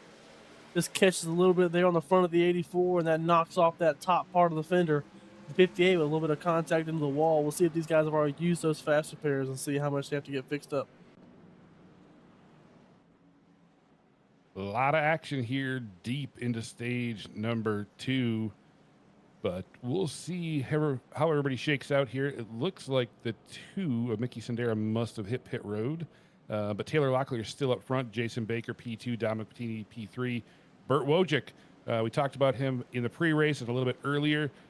Great run here late in stage 2 for the 93 of Burt Wojcik. And how about Joey Creech? We haven't talked about Joey much this evening. Joey starting to make his name known inside the top 5. Seth Owens, he's been hanging around. Grigsby, Steven Justice, Caleb Sivet, Christopher Hockley. We saw Hockley on that restart, Michael. He got way high. I don't know if he drove in deep or got tight, but he let almost the entire field past him on that last restart. Yeah, Troy, definitely not what you want to see. I think maybe he overdrove a little bit, maybe had to get hard on the brakes, maybe to avoid hitting somebody ahead of him, but we did see him send that truck way up the track, which is, like I said, you don't want to do that here at this track just because there's no banking up there to try to use to kind of aid yourself back up to speed. Once you go up there, you're just having a longer line. You're on the exact same banking as everybody else around you. As they come to the green zone here, we're going to take the flag. Taylor Locklear gets the jump down the way. The 1 clear of the 85. Taylor Locklear with the lead as he heads into turn 1. Taylor Locklear with a great restart. P3, Dominic Bettini tries to follow him through. He gets a good run underneath the 85 of Jason Baker. Jason Baker's going to try to use the momentum off the top side. Bettini, Baker, side by side. Give the slight advantage to Dominic Bettini on corner exit as they head into the next corner. He should have the preferred groove. We'll see how deep Baker drives into it. Deep is how far Baker drives into it. Holy cow, he really tries to make it stick. Taylor Locklear up front. Move Dominic Bettini up to P2 this time at the stripe. Bettini clears the 85 of Jason Baker. Let's see what Jason does here going into turn 1. Where will he go? Goes low, sits towards the middle. The 49ers throws the dirty air on the nose. The 85 right there. You see the 93 of Burt Wojcik trying to be the next one to make a move here. Troy, I want to highlight, we had a couple guys pit on that last caution, including the 2, the 14, the 58, and the 29. And Jesse Sperling also went in for some fresh sticker tires. So keep an eye on those guys as we get later towards the end of this stage. But all right now, chasing the 1 of Taylor Locklear, the 49 of Dominic Bettini. These two trying to move themselves further from the standings, especially the 1 of Locklear, who we talked about was near that cutoff line. So he's trying to get a stage win to boost himself up ahead, maybe a spot or 2 to get away from that danger zone. Taylor Locklear trying to run away and hide, but Dominic Bettini wants a stage win. He enjoyed that podium last week. He wants to get a stage win here at New Hampshire. He's pushing hard in that 49 truck. Look at him get the drive off. He's right there. Not even a half a truck. He peaks down low. He's going to take the bottom side as they head into 1. He's going to get down there. Who's going to get the exit? Side by side. Let's see if one of Locklear tries to go for a crossover. The 49 held him up, not able to let him get to the crossover. Let's see if Taylor Locklear can use the run off that high side to try to gain any momentum. I think they're side by side. The advantage goes to the 49 right there. 49 drives and then deep slides it up about a groove and a half. You see him a little bit of a slide job there. He'll pull up in front of the 1. New leader, the 49 of Dominic Bettini, the 1 of Locklear. Now P2, the 85 of Jason Baker, still in the folds, ready to capitalize on these two. As Locklear now shades low, trying to do the exact same thing back to Dominic. Dominic goes high out of that fresh repave right there. Keep an eye on these two. The 1 of Locklear trying to close it back a little bit, see if he goes for a move in turn 3. Bettini out front, maybe moving his grooving around a little bit. He's shading a little bit higher. Made the pass on the low side. Now we're on the top side. Maybe he thinks that's where Taylor wants to be, or maybe that's where he thinks he can make the fastest lap time. But right now, he's on point. We're going to complete lap number 81 right there. There should be 4 laps to go in the stage, assuming my math that's been wrong all night is right this time around. Bettini, Locklear, Jason Baker in tow. Those top 3 pushing hard as everything else behind them continues to battle out. Looking for the top 10 of the stage. Oh, big contact there. The 62 of Creech on the wall.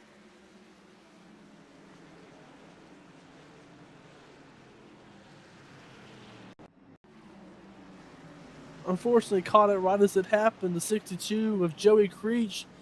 The 20 of Caleb Sibbett underneath him. Oh, just complete log jam up with those 4. I actually think he almost got a little bit of contact. Here on the 20, here we go, ride one more time. You see the 20 gets a little loose off the nose of the 62. I think the 62 lets up, trying to not end up killing the 20 machine. What it does is the 65 of Keenan Kimber rolls up on that back bumper, spins the 62 over to the 29, which ricochets him back up into the fence, and that should blow the motor. We're right aboard the cockpit here on the 62 of Joey Creech, just to get his view. Here we go, heading into turn 1. See him behind the 15 of Christopher Hockey. Gets a little tight there. Starts trying to diamond it. Comes out of the throttle. Gets bumped. And he does blow that engine. So that engine is toast. He will need a tow back to pit road. That was a hard hit. As we see now, a lot of trucks hit pit road. That should be the end of the stage. I'm guessing they're calling the stage there, which I believe will give the stage win to the 49 of Dominic Bettini.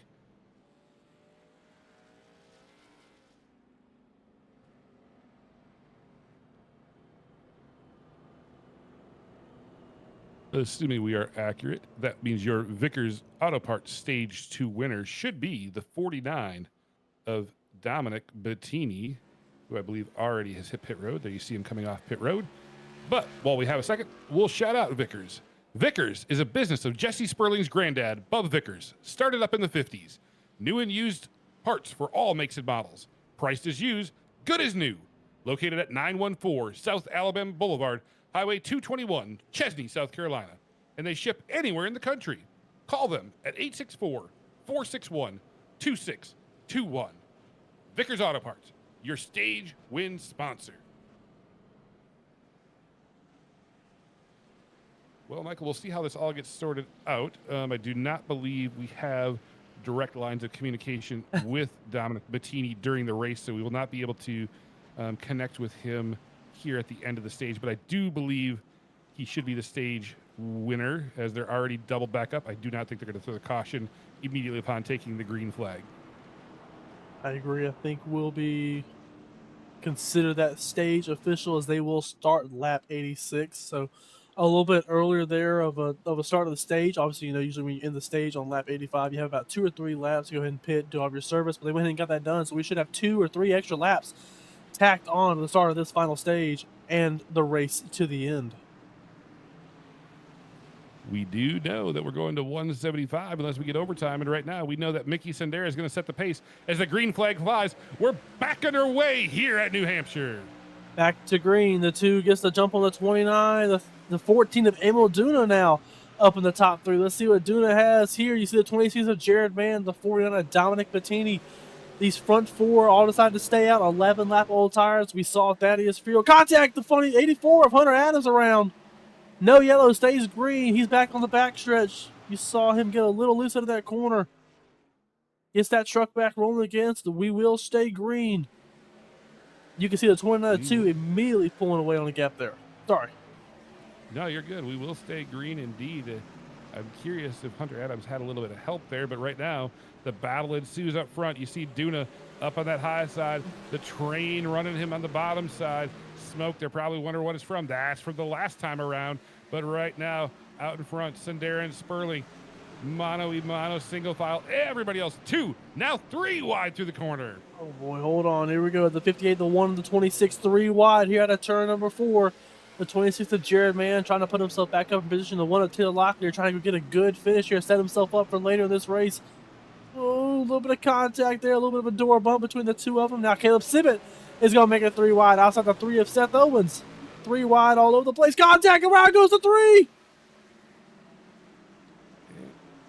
That ooh, somebody's still spinning after the fact. Well, Michael, your camera work has been phenomenal here this evening because we've caught a lot of the action in real time. I don't know if that's considered a commentator's curse, but I'm starting to feel it now when I'm starting to point this camera around. It feels like a weapon out of Cars 2, but we're going to ride on board here with the 15 of Christopher Hockey. You'll see the 3 and the 20 here on the top right there. The 20 gets a little bit of the wall, ends up spinning the 3, and the 9 of Cody Pierce trying to avoid it. Gets the 15 around. Able to keep it off the wall, though. Great work there from the 15 of Christopher Hockley to keep that truck in one piece. We'll ride here on the back of the 3 of Seth Owens right here. So you see the 20 of Caleb Civic gets to the outside, gets a little bit of the wall, and when he comes up, a little bit, I think, a net code assistant there, Troy. You see right here, the 3, I don't think knows he's there, how tight the 20 is to him. He thinks maybe he'll clear him. The 20 just comes up just a little bit. You see it is a little bit of net code right there. We'll catch one more view inside the cab here, the 20 machine of Caleb Sibbett. See Sibbett went up that high line, trying to get as much of a run as he can. Gets the quarter panel there with the 3, tries to put the power down. Gets tight, gets a little bit of the wall, and ends up getting that 3 truck out of shape. I believe the 65 of Keenan Kimber also a little bit involved in this, and we'll catch his view real quick before we go back here to our leaders. A little bit there on the back of the 20 there. Maybe a little bit of damage to the front of that truck. See if we can check it real quick. You see a little bit, there you go, a little bit right there on that front right corner, a little bit of a smash in, catching that left rear of the 20 machine. Little bit of character added to the front bumper makes it exciting. That's what New Hampshire's all about. Gotta love the action that's going on. And right now, Mickey Sendera's gotta love the fact that these laps are just clicking away.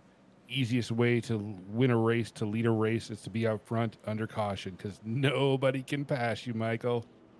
Indeed, we've seen it most of tonight. You can go up to that higher line if you want to, and you can make it work, but eventually you're going to pay the price. We've seen a bunch of different strategies so far tonight. We still have what we think we will need a pit stop. We're still in the window where we will need that pit stop. Still about 80 laps to go, so we're still about 10-ish laps out of the window. These guys are still going to have to come pit in for fuel. We think maybe somebody has some extreme tires, fuel saving. They may be able to pull it off, but we're still waiting for that green pit stop if we go green here, Troy. Green flag stops will just add to the excitement. We will report the 21 of Stephen Justice has called it an evening. He has retired and disconnected. So the 21, who's having such a strong run earlier, done for this evening. But right now, Sendera, Sperling out front, Baker, Bettini going to be the first ones ready to pounce, and we're going to get another restart here at New Hampshire as the green flag waves. The 2 waits to go late in the zone, side by side with Sperling. Baker pushing the 2 as they head down the straightaway. Make sure Baker doesn't go 3 wide here in turn 1. He doesn't. Thanks better. Stays behind the 2. A great push there from the 85 to help the 2 out and get that momentum. He will clear his teammate, the 29 of Jesse Sperling, using all that he can there at turn number 2. He's going to try to clear the 85 here. Let's see if Jason Baker drives it in deep here in a turn 3. Let's see what he does here. You see the 93 of Burt Wojcik, the 49 of Dominic Bettini side by side. We talked about it all last week. These two couldn't get away from each other, and here they are again. I think it's just a match made in heaven between the 49 and the 93. The 85 trying to make a move on the 29. But you see these 2 still behind them, 2 wide behind the leader, and they're all starting to get right there on the tailgate of the 2. Mickey Sendera's got to run away as fast as he can. Mickey Sendera out in front of these 2x2 battles behind him. Michael, I see these guys driving in deeper and deeper the farther we get into this race, and it just is making those corners that much tighter. You see them driving in deep, hit the brakes, park it right on the door, as Baker right now is trying to park it on the door of the 2 truck of Sendera as they head off into turn number 1. 85 of Jason Baker trying to kind of snake his way to the bottom. Oh, he got tight there. Make sure there's no door contact with those 2. A little bit. The 85 will lean a little bit there on the 2. The 2 keeps it off the wall. We'll see if he returns the favor here later in this race. The 2, a little bit of a leaning point there for the 85, who is using all of that entry into the corner. You see the 93 of Burt Wojcik trying to capitalize on these 2. Actually got around the 49 of Dominic Bettini. able to continue to make his move there. These guys still tight racing up here for the front 5. Jesse Sperling now in 5th. I think he was. I'm just going to sit back here, keep these tires happy, wait for these guys to try to go race each other and burn them off. We'll see if they burn them off. Right now, everybody's burning around this track. They've got single file, but you still see them driving in deep, taking a peek, looking for moves. Baker out in front. Jason Baker, that 85 truck, got the point. Maybe using 8 tires to get there, but he's all 4 tires pointing forward right now. The 2 of Mickey Sandera. You saw Burt Wojcik take a peek. Dominic Bettini now. He's going to look low. He shades down, headed into turn number 1. Battle for P3. Bettini down low. Wojcik up high. He might get to Sandera. He's still right there hanging tight. We'll still be side by side with the 93 and the 49. The 2 able to hold on. The 2 actually, Troy, Mickey Sandero on 21 lap old tires. He's 9 laps older than all these guys around him right now. So Mickey is on an older tire call right now. These guys all around him on these fresher tires, except his teammate, the 29 of Jesse Sperling. He's also on that older set. So Jesse maybe not hiding in the folds. Maybe he's just trying to save what tire he has left. But don't look now. Here comes the 1 of Taylor Locklear, who is on one of the fresher tire strategies behind the 29 of Jesse Sperling, battling for 5th, not far behind. But the battle for 3rd continuing to heat up between the 2, the 49 and the 93. Don't tell Mickey Sandera his tires are old. He'll just say that they're wiser. They have more experience right now as he's in P2. And Dominic Bettini and Burt Wojcik, you said it, Michael, last week. They were around each other all race long, and here they are battling 3rd, 4th at New Hampshire. And Sperling now. Sperling closing in on the back of Wojcik. Sperling backs off into the corner. He's got Locklear in tow, and Keenan Kimber's taking a peek. Michael, they're all pushing for position here. They're all trying to make up any spot they can. They know if they stay green, they need to be in the best spot to make this pit stop. They want to be in the cleanest air to have that truck feel the best as we get later and later in this run. That's why they're pushing so hard right now, trying to get the position as best they can. As you see, the 2 of Mickey Sandera continues to be under attack before in Dominic Bettini, who's just not able to make the move around. And we know Mickey is so good at playing defense, especially on these higher lines. And maybe when he's used up a little bit of tire, able to play defense so well, keeping that momentum on that higher line to keep the momentum and keep the spot and keep those guys behind him. Mickey Sandera has talked to us multiple times about how he uses the air on the high side. This time he pushes up maybe a little too high. It gets Dominic Bettini drawn right up next to him side by side. Bettini wiggles on that low line.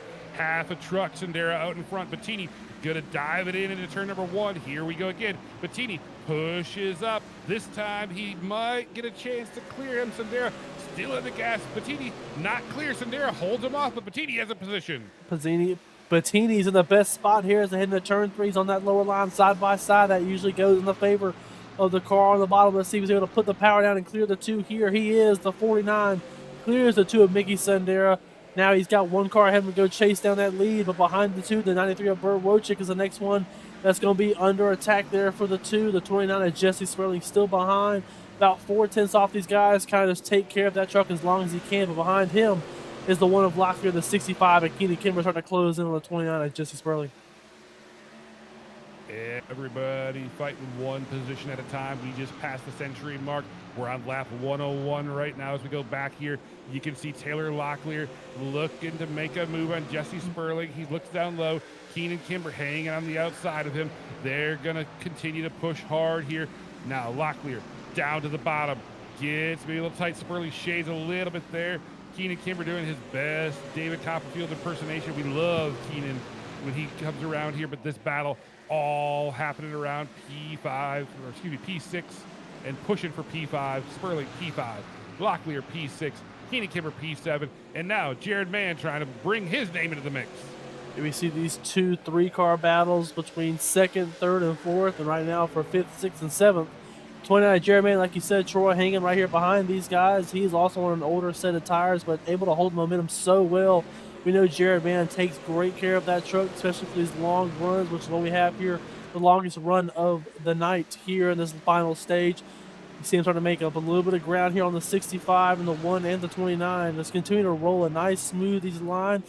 Here comes the 98 of Thaddeus Friel, continuing to use that apron behind these guys. We've seen him continually put that truck all the way down on the apron and try to get as much rotation as he can, and even try to use a little bit of banking here on that fall off.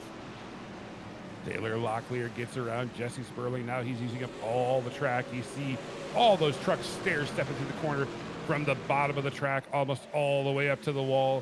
Everybody looking for a little fresh air on the nose. As you see Jared Mann now try to peek below Keenan Kimber. Thaddeus Friel down on the apron. Mann has to shade up a little bit, but he doesn't know where Keenan Kimber is. Can Friel hold it on the bottom on the way out? Jared Mann on the outside. Thaddeus Friel on the inside. They're going to be side by side heading off into the corner. Mann usually likes the lower line, but he's got a truck down there now. How low is Friel going to go? Does it give Jared Mann a chance to fight him off? Oh, here comes Joshua Baker and Derek Grigsby. This is going to be tight. Tight racing around these guys side by side right here for P8 to P11 right now. Continue to battle hard. The 26 gets ahead a little bit there of the 98 of Thaddeus Friel. You see the 5 of Derek Grigsby trying to make up ground there on the inside of the 58 of Joshua Baker. And Caleb Sibbett behind these guys right now in P12. Caleb Sibbett on a little bit fresher tire, but obviously he's not able to go make the move he needs to with all this traffic ahead of him. We're trying to keep that truck in one piece. Maybe try to play a little bit of a strategy call to make him try to make up what he's lost so far in this race today, Troy. Strategy calls still to be made here in the final stage. We know we need one more stop for sure as we watch this battle all happen around P8. Jared Mann in P8 right now. Thaddeus Friel in P9 and Keenan Kimber up in front in P7. You see them stair-stepped again. Kimber the highest. Mann, but middle groove, and Thaddeus Friel all the way down on the apron trying to get that rotation like Michael was talking about. And now Derek Grigsby. Grigsby's going to go even lower than Friel. I'm so in awe of how they're able to use that apron. Now you saw the 5 right there cut almost the pit road exit. They're able to get that truck all the way down to the bottom, able to throttle up down there on the bottom. Maybe the tires are just so hot, there's so much grip in them, they're so tight that maybe they're able to get down there all the way, just get that truck straightened up. Able to put the power all the way down. You see Thaddeus Friel there cutting a lot of that banking down there. Maybe trying to help that truck rotate and maybe doing a well enough job to help it rotate. I'm just going to see how much it wears out that right rear. Do we see him maybe get a little loose, a little bit of a wiggle, but you can see how much ground he gains, able to dive down to the bottom all the way on the apron, side by side with the 65 of Keenan Kimber. I think a 2-for-1 right there with the 5 and the 26, excuse me. Now the 5 is underneath the 98. The 98 can't use the apron. So here he ropes the middle line right behind the 65 of Keenan Kimber. Grigsby underneath though. Grigsby gets good drive off the corner. He doesn't quite clear Friel. He's side by side, inches his nose in front. He's again going to have the bottom side as they head off into turn number 1. Now Jared Mann's going to look to the bottom side. He's going to get underneath Friel. Friel now stuck up on the top side, outside of his preferred groove, Michael. Yeah, you don't want to have to go on that higher line, especially when you've been pushing so hard on the bottom, using up all that tire down on the bottom and getting them hot. You don't want to be stuck on the outside where you're not able to really use it just because they're so hot. It's so hard to get the truck to rotate and put the power down when you've been using it to kind of lean there on the bottom. You see Thaddeus Friel able to get a little bit of a breath of fresh air there ahead of the 26. Ahead of these guys, though, the 5 and the 65 of Keenan Kimber side by side. The 5 of Derek Grigsby and the 98 of Thaddeus Friel seem to really enjoy that lower line. The 5 keeps bouncing between the apron on that bottom groove, whereas Thaddeus Friel loves to get all the way down there to the apron. You can see the gap pulled away, though, from the 29 all the way up to the 1 up to the lock there in P5, about a second and a half. You see ahead, these guys are just battling so hard back here, trying to get every spot they can, Troy. Trying to get everything they can and position themselves for that pit stop, wondering if it's going to need to be a green flag stop or if they're going to be able to do it under caution. Out front, don't worry, Jason Baker over a second lead on Dominic Bettini. You can watch that across the ticker right now. And Mickey Sedera about a half second on Burt Wojcik. So the front right now, pretty calm down for the moment. The battle is right here, right around the top 10 cutoff spot. That's where all the action is currently on the track. You see again, Friel down low, Jared Mann higher on the track. Keenan Kimber now shades a little bit lower than Sperling on the exit. Is he going to try to make a run or is he content staying in tow? Hockley now around Friel. Christopher Hockley making his spot back up. He's on a little bit fresher tire than the 26th of Jared Mann. On the same tire strategy as the 90 of Thaddeus Friel. Maybe take a little bit of care not roping off that bottom we've seen Thaddeus do most of this race. See Thaddeus with a great run there off of turn 2. Caleb Sibbett still behind these guys as well, not able to make up the ground. He's wanting to try to go fight spots back. A lot of these guys being back here maybe in that fuel save mode, so I'm curious to see maybe these guys may be trying to fuel save, shorten up that last stop to try to put themselves in a better spot towards the end of this race. See if they can shorten up that stop. Like you said, any seconds you can gain is good. Put Hockley into the top 10, move Friel out of the top 10. So now Hockley 10th, Jared Mann 9th, working on Keenan Kimber in 8th. This battle continues to rage around the top 10 as you see Hockley give a little kiss to the wall saying, let's go faster. I need a couple more inches to go. And now you see Sperling maybe starting to put a little gap between this battle going on. Jesse Spilling starting to get a little bit away from these guys. This group of 4 right here continues to battle hard amongst each other. The 65 of Kimber, the 15 of Hockley, the newest one to enter this saga. The 26 and the 98 continue to feud around each other. Status Field actually lost a little bit of ground, but he makes it up so much on the entry into the corner down there on the apron. It's just working that right rear, I think, on down there on the bottom. Not able to come up all the way there, trying not to get the 26 right there, but still side by side. Now the 15 underneath the 65 of Keenan Kimber. Christopher Hockley almost all the way down there to that apron. A little bit onto that bottom side right there. He will clear the 65 of Keenan Kimber. The 26 going to try to get a run here. Then be the next one to make his move. Christopher Hockley showing that he could use the high side and the low side. And just when we said the action wasn't too exciting up front, here we go. We got Bettini and Sendera, second and third, nose to tail, bumper to bumper. Great battling so far for P2. Dominic Bettini, we saw get around Mickey Sendera earlier on this stage.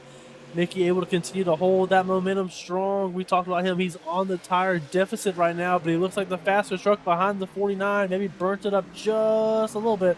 2 looking underneath the 49 here. Let's see if Mickey's able to put the power down on the exit and get around the 49. Not quite able to seal him off yet. The 49 still there, still holding tight behind him. The 5 and the 1 locked there. Grigsby side by side battling it out, but still a battle between the 2 and the 49. The 2 dives into the bottom. He should be clearing the way here on the exit.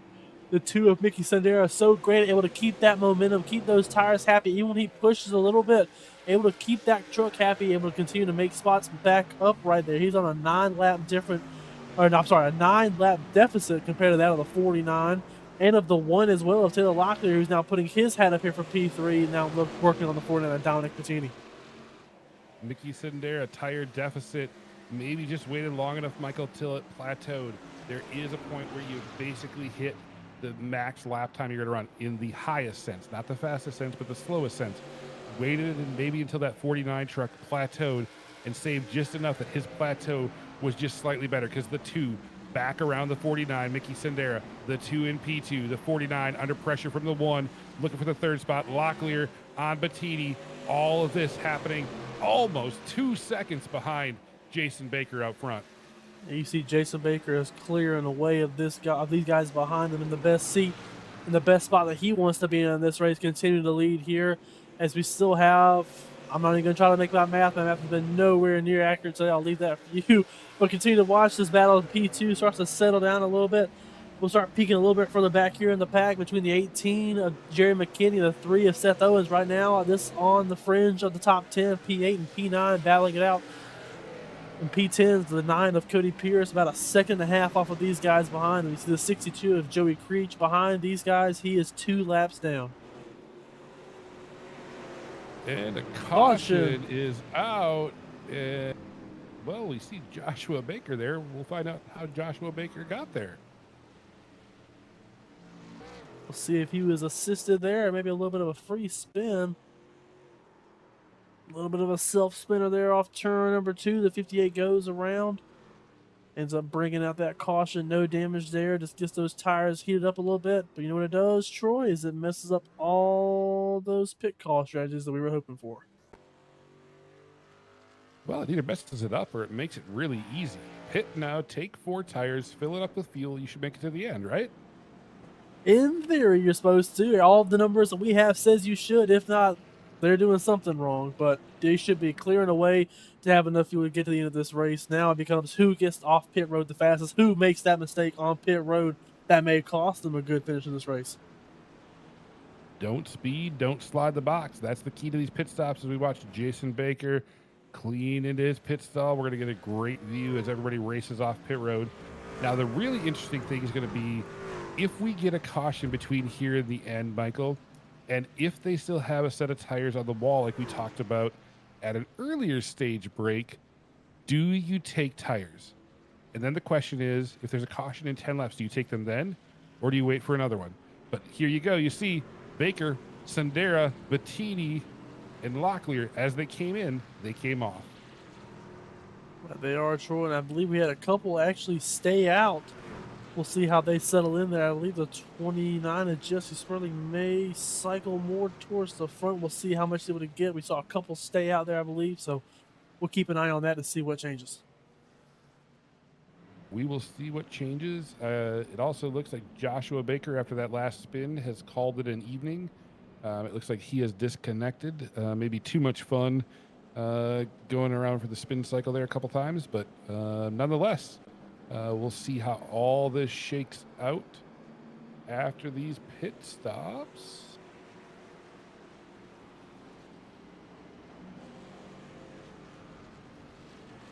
I think the 85 is still going to be your leader. I think we may have actually had some pitters right at the time that caution came out. So they were a lap down, and I think they might have taken the wave around. So we'll see how it goes, because it does put the 85 of Jason Baker back on front for this restart. Mickey Sendera P2, Dominic Bettini sitting there at P3, and Taylor Locklear P4. You see Keenan Kimber going to restart P5, Thaddeus Friel P6. Looks like we're going to have, who's back there behind there? Brian Torrey sitting behind there, looks like. All right, we're going to have some new names, some familiar names, and a fresh reset. They are going to extend this caution by 1 lap, it looks like, so hold on. We're not going to go green this time. One more time around.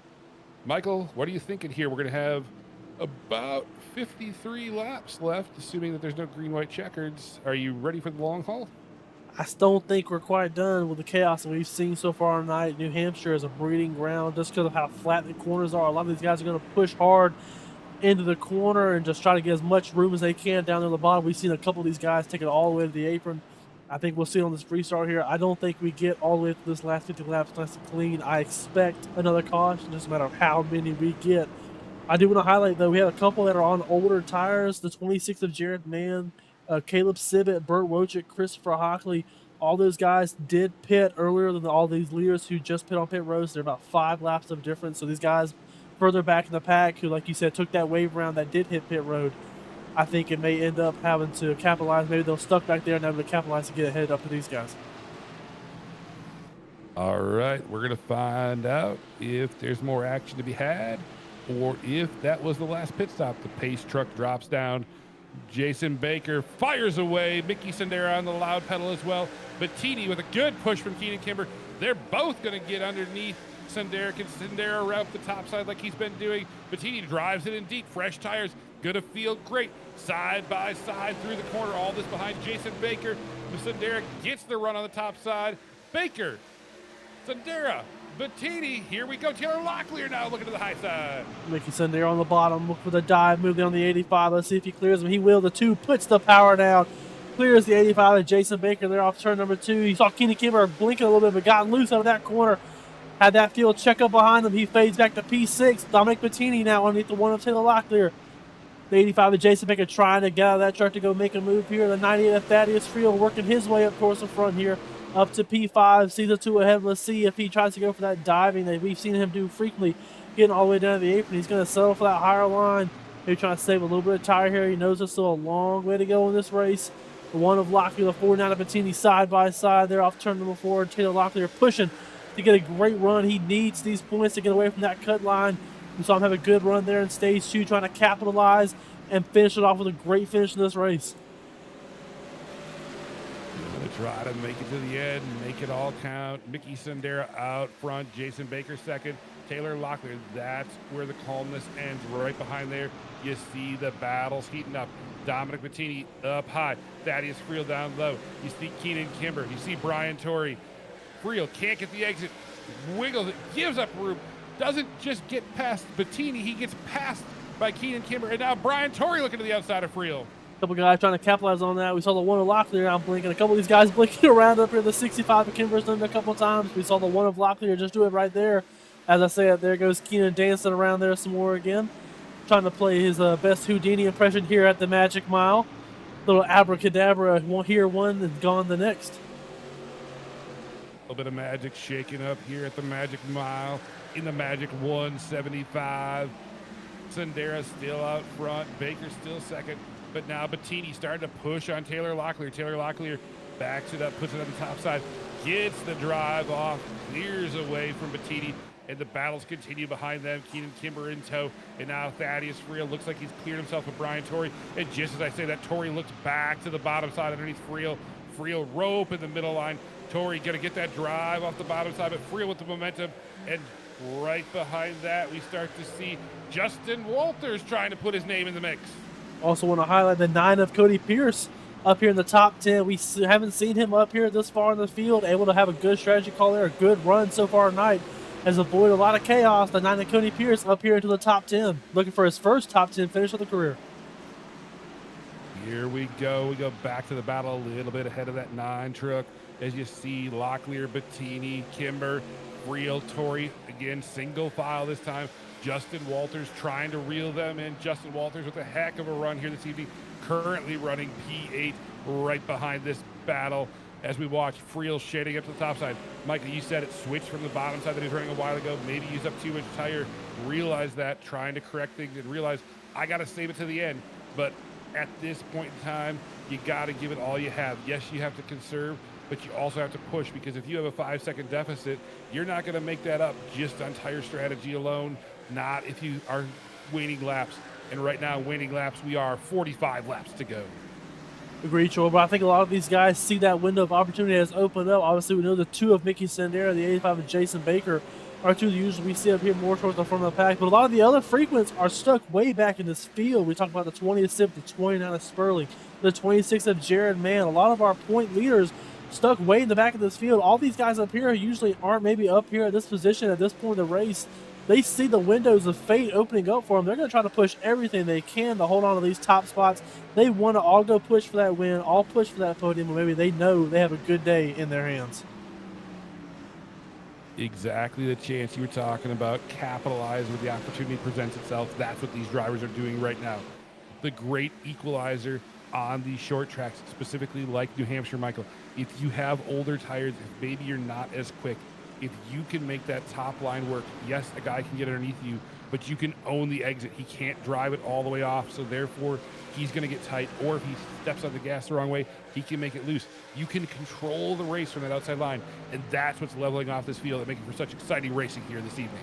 Absolutely. If your track position is key on short tracks, especially here at the Magic Mile, where the dirty air does play an effect with how naturally tight this racetrack is with minimal banking. It's already tight when you unload it off the truck, so when you get the dirty air, it only makes it worse. You only end up using more, trying to make that truck behave and work the line that you want it to do. But we've seen so far these guys have had a lot of fun.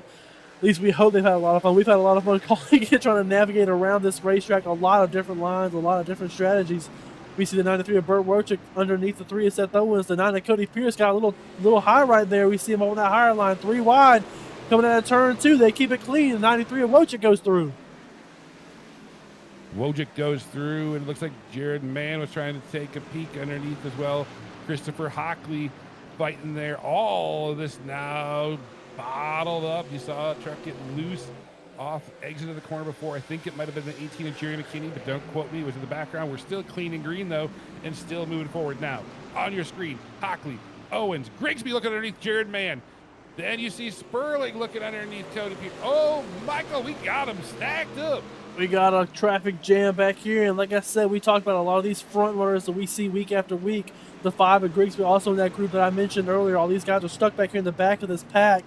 They had to get that wave round, so obviously they weren't able to get the position they wanted to start with, but they're trying to charge ahead and make up any bit of ground they can right now.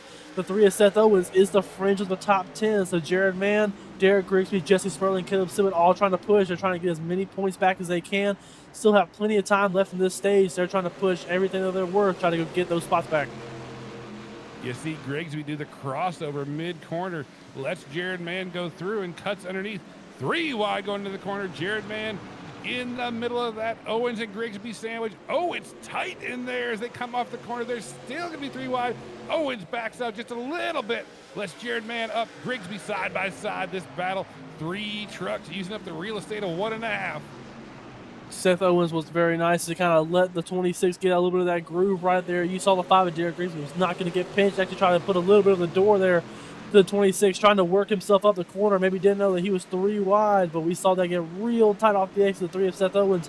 Ultimately, the worst one out of that ordeal is he's going to lose 2 spots to these guys, but you see him fight right back hard. Then on the 5, oh, almost got the quarter pin on the 5. Had to check up a little bit. That way he didn't get him. That opens up the door for the 29 of Sperling. The 20 of Caleb Simmett is going to be the next one to go through the door. Good situational awareness of Seth Owens, but he got tight and had to get out of it. He could have moved up to the top groove and blocked it off, but he left the courtesy lane open. And right now, there's going to be no courtesy as up front. We have a battle for the lead as the 85 of Jason Baker now pushing underneath the 2 of Mickey Sundera. They're going to go side by side. Oh, Baker gets loose. Sundera hangs onto it. Able to hang on to it. Jason Baker lost a lot of ground right there. Is trying to gather it back up, trying to put that truck back up where it needs to be. The 2 of Sundera doing that high line. We've seen him do so well here tonight. You see the 85 of Jason Baker trying to push hard. Everything he's got left in that truck. We still have about 45 laps to go here in this race, so you still have time to make an adjustment. You still have to have enough to get to the end. Don't burn it all off here at the beginning of this run. You still have a long way to go. 35 laps to go. I can't do math. Well, we got 36 to go, but I'm not going to count. It's close enough.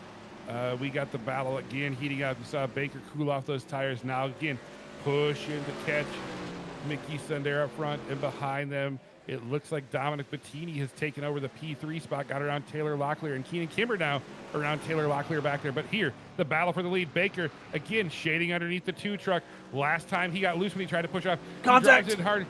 Tight. He couldn't do it. The 2 hangs out on the outside like we were just talking about. 85 continuing to get to the quarter panel of the 2. That's a little bit of contact right there between the 85 and the 2. Jason Baker pushing everything he's got, trying to get around the 2 of Mickey Sundera. Mickey so well, like I talked about, able to hold up that higher line and keep those trucks underneath of him. That way they're not able to get around him. Such a great run so far for the 2 of Mickey Sundera. He's trying to capitalize it here with a checkered flag. We still have a long way to go, and Jason Baker keeps coming back to the door, trying to knock for another shot. Knocking for a shot, but catching him is one thing, getting around him is another. Lisa's still with us, shouting out Jesse Sperling. Jesse Sperling hanging out in P13, trying to work his way through traffic. But right now, the battle is for the lead up here that we're watching. We're going to see if the 85 of Jason Baker catches the wall again, Michael. He's using every inch of the track to try to track down that 2 truck. He is. You can see him starting to fall off a little bit. We're going to look a little bit further back here between the battle on the 5 and the 93 of Burt Wojcik. Right now, this is for P10. Interested in the top 10, the 5. Jared Grigsby trying to work on the 93 of Burt Wojcik. You see him, should clear him there on the outside. He does. Derek Grigsby up into the top 10, trying to get those spots back like we talked about, not far ahead. The 15 of Christopher Hockley, the next one up for him. You see him right there on your screen up on that higher line, maybe getting a little tight, and these guys pushed a little hard at the beginning of this run. A lot of these guys are starting to make up ground here that were stuck in the back of the pack. Now's a chance to try to capitalize. Field spread out a little bit so if you get a run, maybe you can pass the person one-on-one instead of having to worry about other traffic around you. You saw Grigsby do that to Burt Wojcik, and it looks, Michael, to the naked eye that he's starting to reel in Christopher Hockley ever so slowly for that P9 position. You are right, Troy. Your eyes are not lying to you. Right now, the last lap, Christopher Hockley a 31.6, Derek Grigsby a 31.4, so about 0.2 of lap. He's starting to reel him in, so he should be there in no time at all as we continue to watch these 2 trying to close in on him. Everybody else kind of pretty stable, not a lot going on around the racetrack, mostly single file. You see the 26 of Jared Mann right behind the 93 of Burt Wojcik, trying to capitalize there. Everybody else pretty much single file, trying to just keep those tires alive towards the end of this race. Got to be there at the end in order to have a chance, and right now, that's what they're all trying to do. Some are pushing hard, some are biding time, but everybody's clicking off the laps. You see Jared Mann trying to get to Burt Wojcik ever so slowly, trying to reel him in. You can still see Grigsby reeling in Hockley right in front of this. We're going to start to see some battles here. We're starting to see some stacking up there around P5, P6, P7, and all of that just in front of these 2 that we're currently watching. Burt Wojcik and Jared Mann fighting it out for P11 on the track as they run. Just keeping a contact on the gap at the front. Mickey Sundera has pulled away to almost a second gap now for the lead. He's starting to pull away from the 85 of Jason Baker, trying to run away with it. Looking for anything battle-wise around the field. You see the 29 of Jesse Sperling right now here in P14. I think we're at the point where those tires are all warmed up. You're not really going to have too much of an advantage to go push those trucks ahead. So a lot of these guys back here are kind of stuck where they're at unless they get any kind of mess up, a little bit of a wall scrape. If somebody gets tight, maybe we get another caution. That gives them an opportunity to maybe go pit another time for those fresh set of tires. But right now, where we are right now, I don't see much changing in the running order. Maybe a couple that are a little bit closer together, but these guys way back here, I don't know if they're going to have enough speed towards the end of this run to make it all back up with these guys at the front. It's going to make the points race really interesting because as they run right now, Mickey Sendera second in points, first on the track. Jesse Sperling, your current points leader, as you see him on the track right here on your screen, P14. That's going to do some damage to that points battle up front, or it's going to make it really exciting for those of you at home. Either way, it's going to change if they finish like they do as they run right now. That being said, Michael, we don't end yet. We still got a long ways to go, and a lot more can happen as we shift here and watch the battle between Torrey, Walters, Grigsby, and Hockley. 4 trucks, all for position. 4 trucks all battling each other. 74, Torrey. Got to worry about the 5 of Jared Grigsby now, who is actually starting to make pace. You see him back there all the way down the bottom of the apron. Trying to go for that diamond technique. Takes a low entry, takes that low exit if he's able to get it there. Not all the way as low as we saw him earlier this race. The 15 of Hockley inside the 46 of Justin Walters trying to make his pass here. Brian Torrey trying to fire back onto the 5 there if he's able to try to gather that truck back up and go get him back. The 15 of Hockley clears the 46. That'll move the 15 up to P9, the 5 up to P7, then the 74 in P8. That's a lot of numbers, but what I know out of this group is the 5 of Derek Grigsby is running P7. He leads this group. Next in his sight is the 98 of Thaddeus Friel, but there's about a 1.5-second gap between the 5 truck of Grigsby and the 98 of Thaddeus Friel. So we'll see if Grigsby can track down the 98, because if he tracks down the 98, he doesn't have much farther to go to get into the top 5, because right now P5 is the 1 of Taylor Locklear, about 2 seconds ahead of Derek Grigsby. Not far to go. Looking back behind the 26th of Jared Mann has caught that 93 of Burt Wojcik. He's now looking underneath the 93, trying to make his move here. Oh, you saw 93 get loose. They would hold on to it. He got loose off the corner, trying to keep the 26 behind him. Burt's pushing it right there, trying to keep him behind him. He knows the 26 is so good on these longer runs. Jared's searching around, trying to find some speed. The 93 puts the ball. We see the wiggle on the 26 right there. Both of these guys wiggling, trying to make a move on each other. I'm pretty sure there's all but 1 truck that would love a caution right now. I do not think Mickey Sendera wants to see a caution. Over a 1.5-second lead for Mickey out front.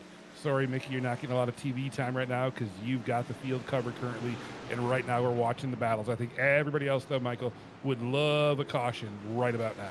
Absolutely. I bet all these guys back here who I know are going to be tight, maybe they're loose, maybe they push too hard those rear tires, they are almost wanting a shot to almost re-rack it. Even if it's not to get tires, they want to re-rack it. They want to bring Sendera back down to earth, back to him.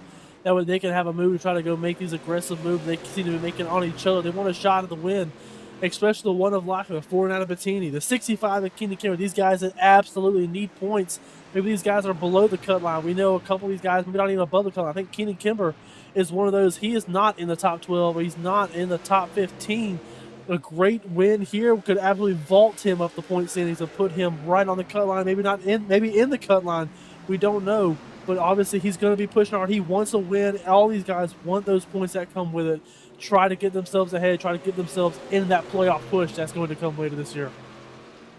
Get yourself in the push. We'll also get you caught up and let you know that the 3 of Seth Owens has disconnected and called it a night. So the 3 truck has parked it. He will not be crossing the stripe here tonight as we watch the battle now between the 49 of Dominic Bettini and the 98 of Thaddeus Friel. Taylor Locklear. And so Taylor Locklear, to the bumper of the 98. A little bit of a bumper. I think we saw Thaddeus Friel get a little bit of the wall there at turn 4. That choked him up a little bit. The 1 of Locklear trying to encourage him to move along there. You see Tide racing right there. The 1 of Locklear right in the corner panel of Thaddeus Friel. Actually scrapes a little bit of the right rear there on the exit at turn 2. Locklear trying to use that side draft, trying to not let the 98 get clear of him. The 98 has not loved this higher line. He's been so comfortable there on the bottom grooves. The 1 of Locklear back there on the quarter panel of the 98. Trying to make up any ground he can. I think he lost a little bit here on the momentum. Let's see what he does here in the turn 1 and 2. Drives it in hard. Bumper. Look who closed in. The 5 truck, Derek Grigsby, says, you guys keep slowing each other down. I've got you caught. And now Grigsby back in tow. Grigsby back here, headed looking for the top 5. Going to get underneath the 1 of Taylor Locklear.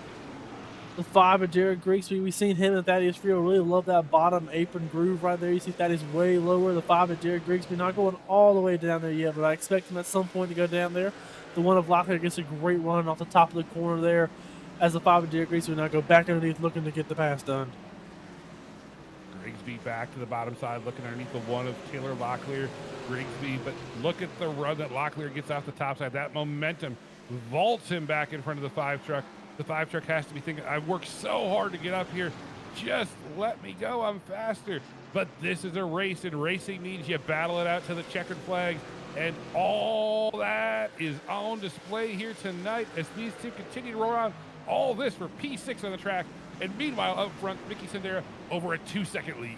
Mickey Sendera continuing to press that gap away. He's all clear. Jason Baker kind of all by himself. He's 2 seconds behind Mickey, but 3 seconds ahead of Keenan Kimber in P3. So Jason Baker just pretty much having a practice session all by himself up there. Just continuing to log lap. You see the 84 of Hunter Adams right there. He is 2 laps down. You see him get passed by these trucks right here. The 1 of Locklear, had to cut down in front of the 5. That way he didn't get to the back of the 84. 98 of Thaddeus Friel trying to work underneath the 49 of Dominic Bettini. He's got his eyes set on the 65 and Keenan Kimber next. Thaddeus Friel up to P4, gets in front of Dominic Bettini. He's looking for that podium with Keenan Kimber right in front of him. You see, here we go. Bettini tried to look back down low, couldn't get it quite as low or thought better of it. Backed out. Behind them, you still see Grigsby and Locklear battling hard side by side through the corner with Locklear getting the run every time. Kimber, Friel, Bettini, Locklear, Grigsby, all right here fighting for that final podium spot as they run. You see the 98 of Thaddeus Friel able to get around the 65 of Keenan Kimber right there. Keenan Kimber trying to go for the crossover, has momentum, gets back down the bottom of Thaddeus Friel, and he's going to trap Thaddeus to the outside. We'll see if Thaddeus is able to hit on that outside line. We know he wants to be on the bottom here. He's been so well on the bottom. Let's see how he manages up there on that higher line. You see behind him the 49 Dominic Bettini, the 1 of Taylor Locklear, tight racing down the front stretch here, side by side, 2 rows deep. Still side by side. 1 podium position on tap. Kimber underneath Friel as they come off the corner of Locklear, rope at the top side, Dominic Bettini on the bottom, Hunter Adams. Whoa, locks her up, keeps her straight. Great driving Hunter to keep it going. Kimber underneath Friel. Now Locklear looking at the top side, almost looking 3 wide. Grigsby now looking in the middle. Oh, Michael is getting tight. We're getting dicey back here. Keenan Kimber went all the way down to the apron, tried to use what Thaddeus had used against him. Went all the way down there to the apron, didn't get it covered all the way. Now back here on the bottom again. Thaddeus Friel stuck on the outside. Look at the 5 of Jared Grigsby closing in on that speed, trying to get to the bottom to work here. As these guys continue to battle side by side, look for the 5 to go for the dive here in the turn 3. Let's see what happens. The 65 of Keenan Kimber still side by side with the 98. Grigsby's going to go all the way down. Here we go. He's underneath the 65. 3 wide for P3. The 65. Contact. The ride goes Friel. The 5 hooked. And the Wreck on the front stretch. one. Watch the traffic behind. Make sure everybody gets through here clean. Looks like everybody got it checked up in time. Jesse Sperling says, hello, I have nowhere to go. Well, 3 wide out of the corner. Michael, 13 to go, late race caution. We got a lot to talk about here. Let's start with the replay. A lot to unpack here. See, 98 of Thaddeus Friel, the 65 of Keenan Kimber were battling hard. The 5 of Grigsby finally gets enough of a run to where now he's underneath these two. The 65 trying to give the 5 room. Gets a little loose. Just gets bumped up by the 5, and that ends up getting the 98 loose, who ends up catching the 5 of Grigsby. The 1 of Locklear ends up going around as well, getting caught up in that. We'll go back. We'll ride here with the 1 of Taylor Locklear behind these guys. We have seen Taylor having such a good run, trying to make up any ground he could, trying to get that point lift ahead. You see him get loose right there. Tries to go avoid it. Oh, comes off the nose of the 49 of Bettini right there, trying to go down to avoid it. Bettini didn't do anything wrong. The one that's trying to go avoid it, Bettini is there to clips him just enough to get the one there to go to that inside wall. All right. Well, action-packed. We're going to see how everything shapes up here. See who's going to make some moves. I can tell you that it looks like the 65 of Keenan Kimber has disconnected. That wreck might have been the end of his evening. We'll see how it shakes out. Oh, catch your breath Abby Payne in chat says someone's prayer for a caution was answered. Yes, I think a good chunk of the field was happy to see that again, except for the 2 of Mickey Sundera, because Mickey had the field pretty well covered before that caution came out. Michael, take a deep breath. Reset us. I'm getting reset back here. I'm keeping an eye to make sure what I think has happened. I think the 85 had a speeding penalty. He's starting to fade back through this field. I think Jason Baker had a speeding penalty, came off the pit road P2. I think he made the mistake we tell everybody not to make. Don't speed on pit road. I believe he is fading back in this field right now to P11. I think he's continuing to drop back as everybody catches up to him. That's going to probably end up being the night there for the 85. He will be all the way at the back, which now puts Dominic Bettini on the front row of this restart. Mickey Sundera, Dominic Bettini, Christopher Hockley, Jared Mann. We know Bettini's been fast on the short run. We know that Mickey Sundera can be fast on the short run. Jared Mann usually likes a long run, so we'll see what Jared can do here. And then right behind them, Burt Wojcik and Brian Torrey. What a big shakeup here late in the race. We're going to go green with 9 laps remaining, ladies and gentlemen. 9 laps remaining here in the Magic 175, and that's if we stay clean and green. We could see overtime. But right now, Mickey Sundera leads them into the restart zone. He fires early this time. Mickey Sundera with a great jump, and we're back underway. 9 to go in this race. Let's see how it settles out. Everybody on sticker tires. Everybody on the exact same tire strategy. No one has the advantage. It's all heads up. Who's got the best driving ability to go make the move to go win this race? We'll see the truck coming off pit road right there. That's the 62 of Joey Creech. He'll go back down pit road, try to avoid these leaders as they come by. The 2 of Mickey Sundera, the 49 of Dominic Bettini. And Sundera takes the point away. The 49 on the outside, trying to make the line work, trying to get the momentum gathered up to go make a move on the 2. The 2 looking for win number 3 here this season. Behind him, the 26 of Jared Mann has emerged now. Jared Mann, we talked about him earlier, getting stuck in that later traffic in the back of this pack. It's brought him out. We have a caution. Is out. Oh, Justin Walters and Jerry McKinney there. We'll see what transpired. Oh.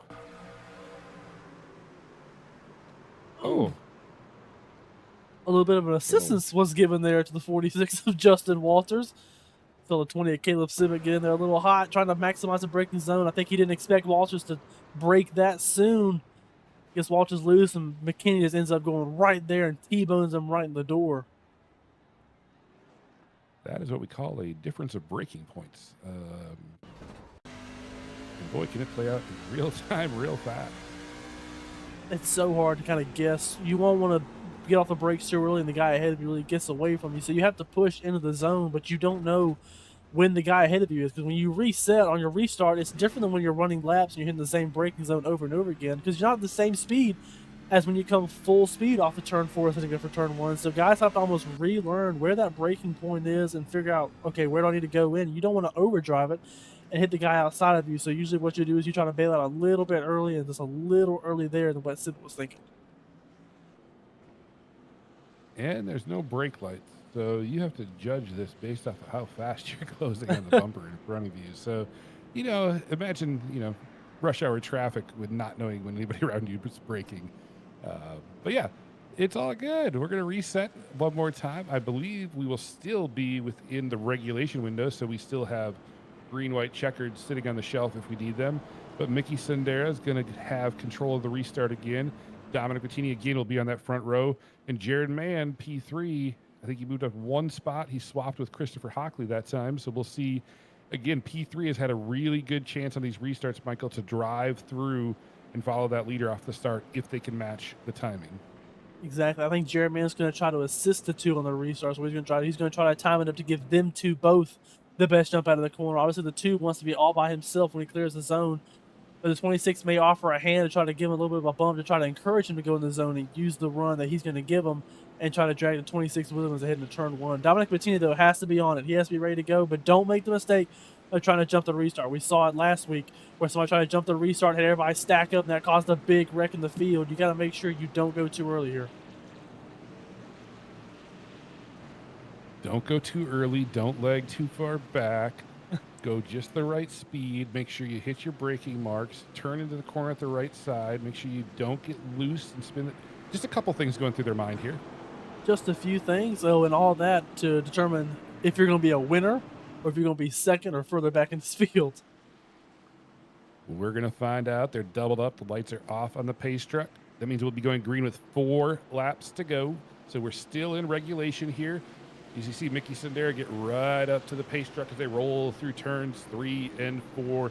You may have paid for the whole seat, but you only need the edge of it here. 4 laps to decide this one. We're going to go into the restart zone. Mickey Sendera fires away. Green flag all the way to the end. Magic 175. Everything on the line. Mickey Sendera got a great jump there. Jared Mann wasn't able to drag along with the 2. That opens up the door for the 49 to go try to make his move here. You see him 2 wide here off turn number 2. Dominic Bettini's going to try to drive his way up to the back of the 2. The 26 of Jared Mann trying to stay underneath him. See how hard Jared drives in the corner here. Not all the way. There you go. Look at the great middle corner speed right there for the 26. The 49 had a great entry carry in. The 26 with a great middle and exit corner speed. The 2 starting to get away. You can't let him get too far away here. You got to keep him honest. The 49 is going to drive hard here. Dominic Bettini trying to load up that truck, trying to get back to the 2 of Mickey Sendera. Bettini trying to track down Sendera. Did a great job shutting the door on Jared Mann mid-corner there. And now Christopher Hockley is fighting with Mann. Again, that outside. Jared Mann might be the faster truck right now, but the outside line shutting off his ability to get to the exit. As we see Hockley's going to draw side by side for P3. But all this happening behind Mickey Sendera, who's got about a 5 truck length, 4 truck length gap over Dominic Bettini. Bettini's going to drive it in deep. Michael, we're going to be coming to the white flag next time around. 1.5 laps to go. Sendera out front. Sendera able to continue to hold that gap off. Bettini is clear. Those he's the 5, but Jared Grigsby spun up behind. That brings out the caution. Caution is out. We are headed to overtime.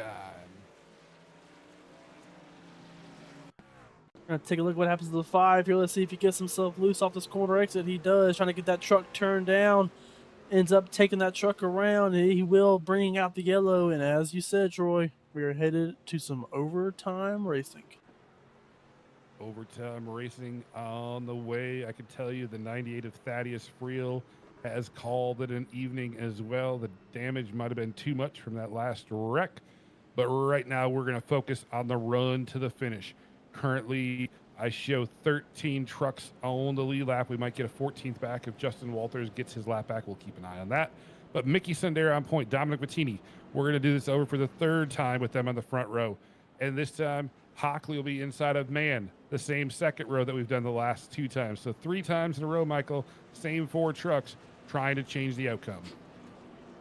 Indeed so. And I have the 46 of Justin Walters actually on pit road right now. I think he's getting damage fixed. So right now, the only one who'd be eligible for that lucky dog will be the 84 of Hunter Adams, who is still 2 laps down. So I think we'll stay with 13 on the lead lap here in this race.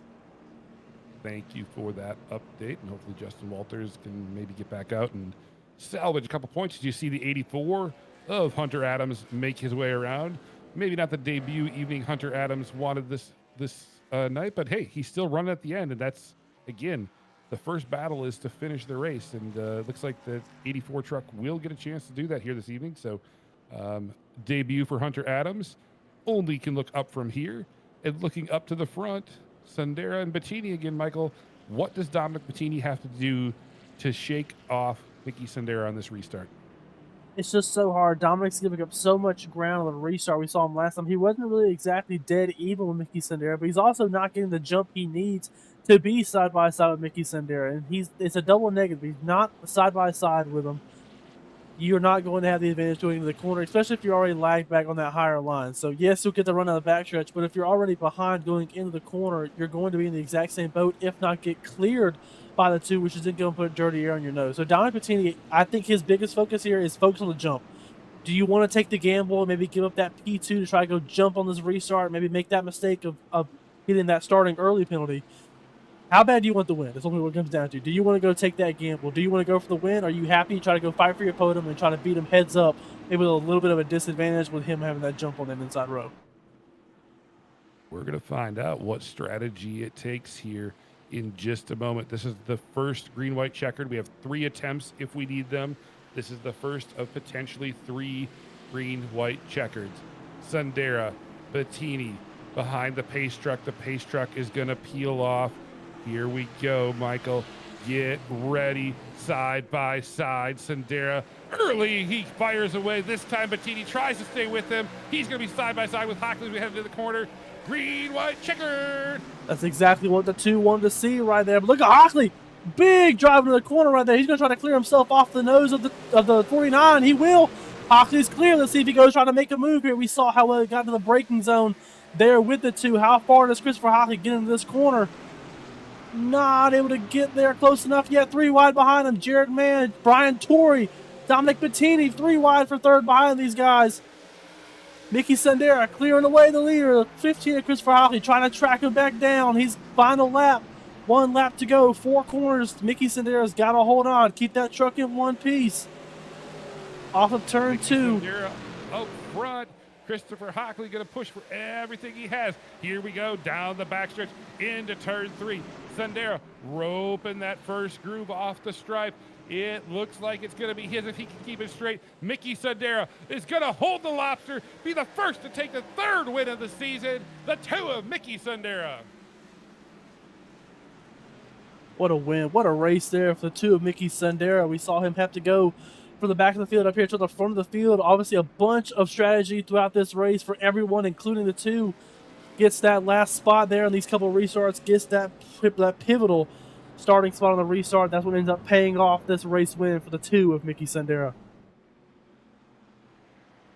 Mickey Sundera's strategy throughout. Oh, Patrick Schaefer says, hey, I'm down here, Burt Wojcik, after the checkered flag. But you see all the congratulations going to the 2 truck.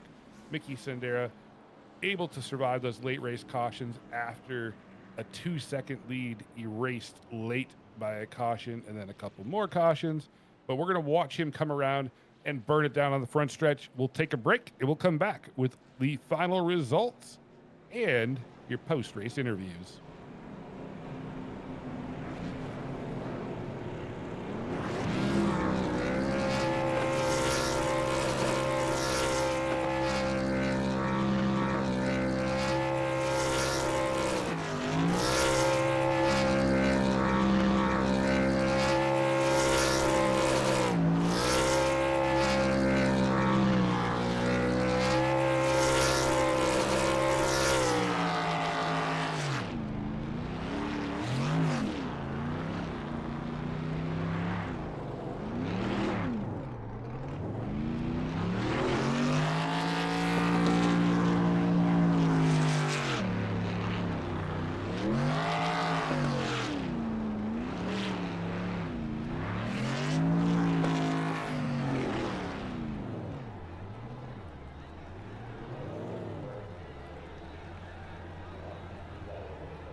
Racing isn't easy, but experiencing it is. iRacing puts you in the driver's seat with the industry's leading sim racing game. Drive on laser scan replicas of the greatest racing circuits from around the world. Go head-to-head against other drivers chosen by skill-based matchmaking to ensure competitive racing at every level. Compete across all your favorite series. In officially licensed cars, engineered to deliver the most accurate driving experience possible.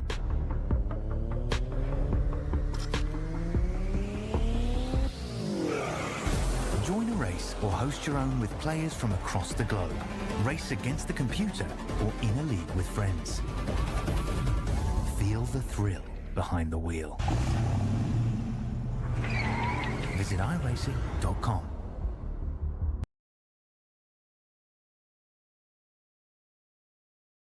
Welcome back to Loudon, New Hampshire. Magic 175 is in the books. Let's go ahead and take a look at the final finishing order here this evening after a little bit of overtime racing. 180 laps, I believe, was the total. 179, I was close. I've been wrong on numbers all night. The win tonight to the 2 truck of Mickey Sundera, the 15 of Christopher Hockley coming home second, and the 49 of Dominic Bettini rounding out the podium. We'll talk to all 3 of them in just a moment. Jared Mann on the 26 comes home P4, 5th to the 74, Brian Torrey. Jason Baker in the 85 rebounds to 6th after that speeding penalty. 7th to the 93 of Burt Wojcik. 8th to the 29 of Jesse Sperling. 9th to the 14 of Emil Duna. And 10th to the 1 of Taylor Locklear. And P11 is the 51 of Patrick Schaefer. P12, the 5 of Jared Grigsby. P13, the 9 of Cody Pierce. P14, the 84 of Hunter Adams.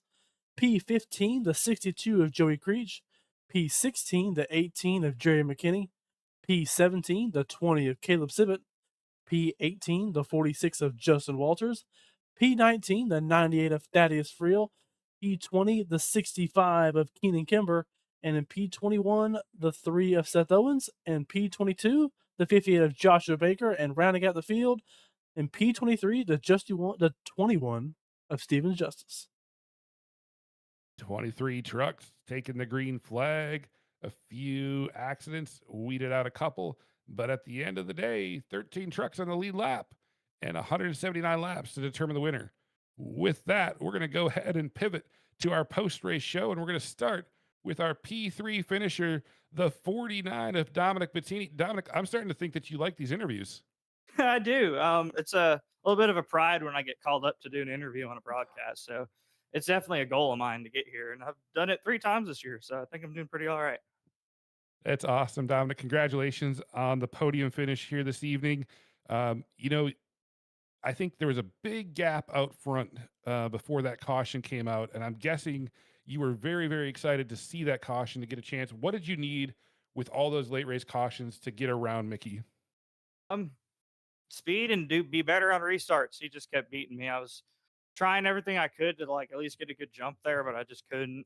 I wasn't really sure what gear to start in, to be honest. I've really had not too much success here at New Hampshire, but started in second gear for the first 2 restarts, and I put it in first, and nothing really seemed to matter.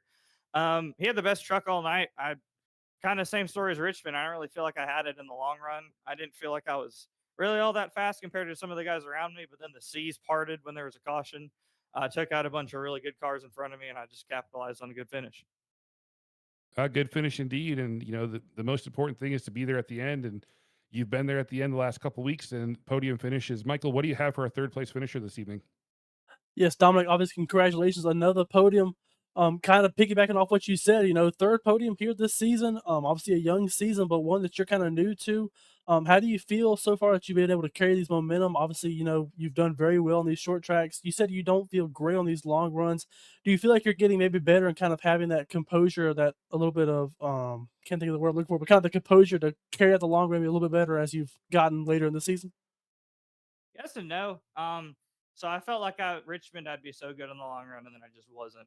IRP, I actually was good on the long run, and then here I tried to save my tires, and then it just didn't work. So at some point, I kind of just gave up, and I was like, I'm pretty fast here in the short run, so I'll use the speed while I have it. But yeah, I don't know. I'm usually my weakest point as a driver has been short runs and being able to execute on restarts and being able to save tires. But some of these guys around me are just really good, and I tried in that last green flag run to save tires, and it just didn't happen. So.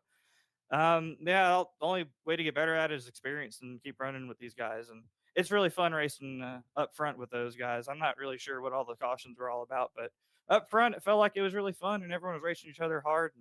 And might have been a record too, but for the most part, everyone kept it clean. Yes, sir. Well, obviously, me and Troy were kind of debating on whether y'all are having fun or whether y'all are on pins and needles with all the close racing we saw up front. But once again, congratulations. Great momentum day for you here. We're going to hand over the mic for your shout outs and your sponsor plug, sir. Thank you, sir. I'm going to go ahead and start with the sponsors, Vickers Auto Parts and Jiffy Lube of Mechanicsburg in Pennsylvania. I didn't know what sponsors initially. I'm going to say it, and now I do, so I'm going to say it one more time. Vickers Auto Parts and Jiffy Lube in Mechanicsburg in Pennsylvania. Double shout out to y'all. Thank you for supporting this league. Shout out to my girlfriend, Kenzie. She was watching tonight. She congratulated me at P3, and it feels awesome to win in front of her, or not win, but do well in front of her. My teammate, Keenan, he was fast all night, and he just couldn't get any good luck going his way. I feel bad for him. And my buddy Rodney, Dalton, Justin, Derek, Jason, and everyone who's watching this broadcast. Thanks for tuning in. I hope you were entertained because it was a fun one. Fun one indeed. Dominic, again, 2nd straight podium. Congratulations. Soak it up, and we look forward to seeing you next week. Thank y'all. Take care. Ladies and gentlemen, your 3rd place finisher, the 49 of Dominic Bettini. And with that, let's see if we can catch up with our runner-up this evening, the 15 of Christopher Hockley. Mr. Hockley, Season 4 HPRL Truck Series was here. You ran P2. We come back tonight. You run P2. What's the key to P2 at New Hampshire for you? I don't know. Staying out of the mess in the back, one thing. I hated to see that late caution there. We were on that long run, and I felt like I was pretty good, and I was catching some of the guys in front of me. But I don't know if I would have made it to P2 on that. So I'm thankful for the caution in that way. Yeah, so talking about those cautions, obviously the one caution that kind of reset the field, Mickey had over a 2-second lead that shrunk that away for him. But more so the green white checkered and the one right before the green white checkered, those quick successions. You had a couple chances. It was you, and obviously Mickey was up there, and Dominic was up there, and Jared was up there. The same four of you just kind of swapping positions on those restarts. What did you need in those restarts to get a little bit more of a run and maybe get a chance at Mickey? That first restart, I thought I was done because I was on the bottom, and all night restarting on the bottom, I just get freight trained. But the caution came out quick, and restarted on the outside that next time, and I knew I just had to get a good jump on the start, and that's what helped me on the very last restart. I was right on Mickey, and I had to go as soon as he went, and that's what helped me clear the 49 off of 2. Well, it worked out in P2 once again. Obviously, a great finish. I know everybody's using up a lot of track, and I'm sure Michael would love to ask you a question or two about the race to get you up to P2. Michael, all yours. You read my mind, Troy. Chris, obviously, congratulations on a second place finish here. My biggest question was obviously we saw a couple of different grooves here at New Hampshire. I thought it'd be mostly just a single groove, but we saw a couple of y'all, including yourself, on a couple of instances, go all the way down there onto the apron and try to get that truck to rotate. Were you shifting at all, or was getting down there below that banking just a little bit of a hook helping that truck rotate on the apron? Once the tires wore a good bit, I started shifting, and that seemed a little better. I don't know if it really was, but yeah, I was using all the lanes at one point, trying to get in a little high and then slow up and cut down low on the exit. That was working good for me at one point. The first part of the race, I was just trying to stay behind Caleb, just running the middle lane, and I was comfortable doing that. But then I went backwards. I think a lot of people pitted on that one caution, and I didn't, and that's what sent me backwards. But yeah, a lot of different lines, a lot of hard racing. It was fun. I'm happy with P2. Yes, sir. Obviously, a lot of different strategies, a lot of different grooves, but you managed to come out here P2. Another great day for the 15 truck here. We're going to hand over the mic for your shout outs to your sponsor plugs. Yeah, finally a good run for me. I needed that. I need a couple more good runs. I'm way down in the points. I got to thank my sponsor, Jiffy Lube of Mechanicsburg and Camp Hill, for sponsoring me, for sponsoring the series. Thank you guys for doing the broadcast. Oh man, I feel bad. I don't remember the 29 sponsor. Oh, they sponsor the stages, but thanks to them. I apologize. I can't remember what that is exactly. But yeah, it was a good night for me. On the next week. Well, again, P2, nothing wrong with that. It will definitely give you some points. Some of those above you obviously had some issues this evening, so it definitely should shake some things up. But you know what? Go and celebrate this podium finish, Mr. Hockley, and we will see you next week. Thank you. Thank Vickers Auto Parts too for sponsoring. To see you guys. Awesome. Well, ladies and gentlemen, your P2 finisher this evening, the 15 of Christopher Hockley, making sure he gets his sponsor plugs in there. And with that, we're going to pivot down to victory lane. Mickey Sundera, the first 3-time winner this season. Mickey, I think you're starting to, stack up the interviews here.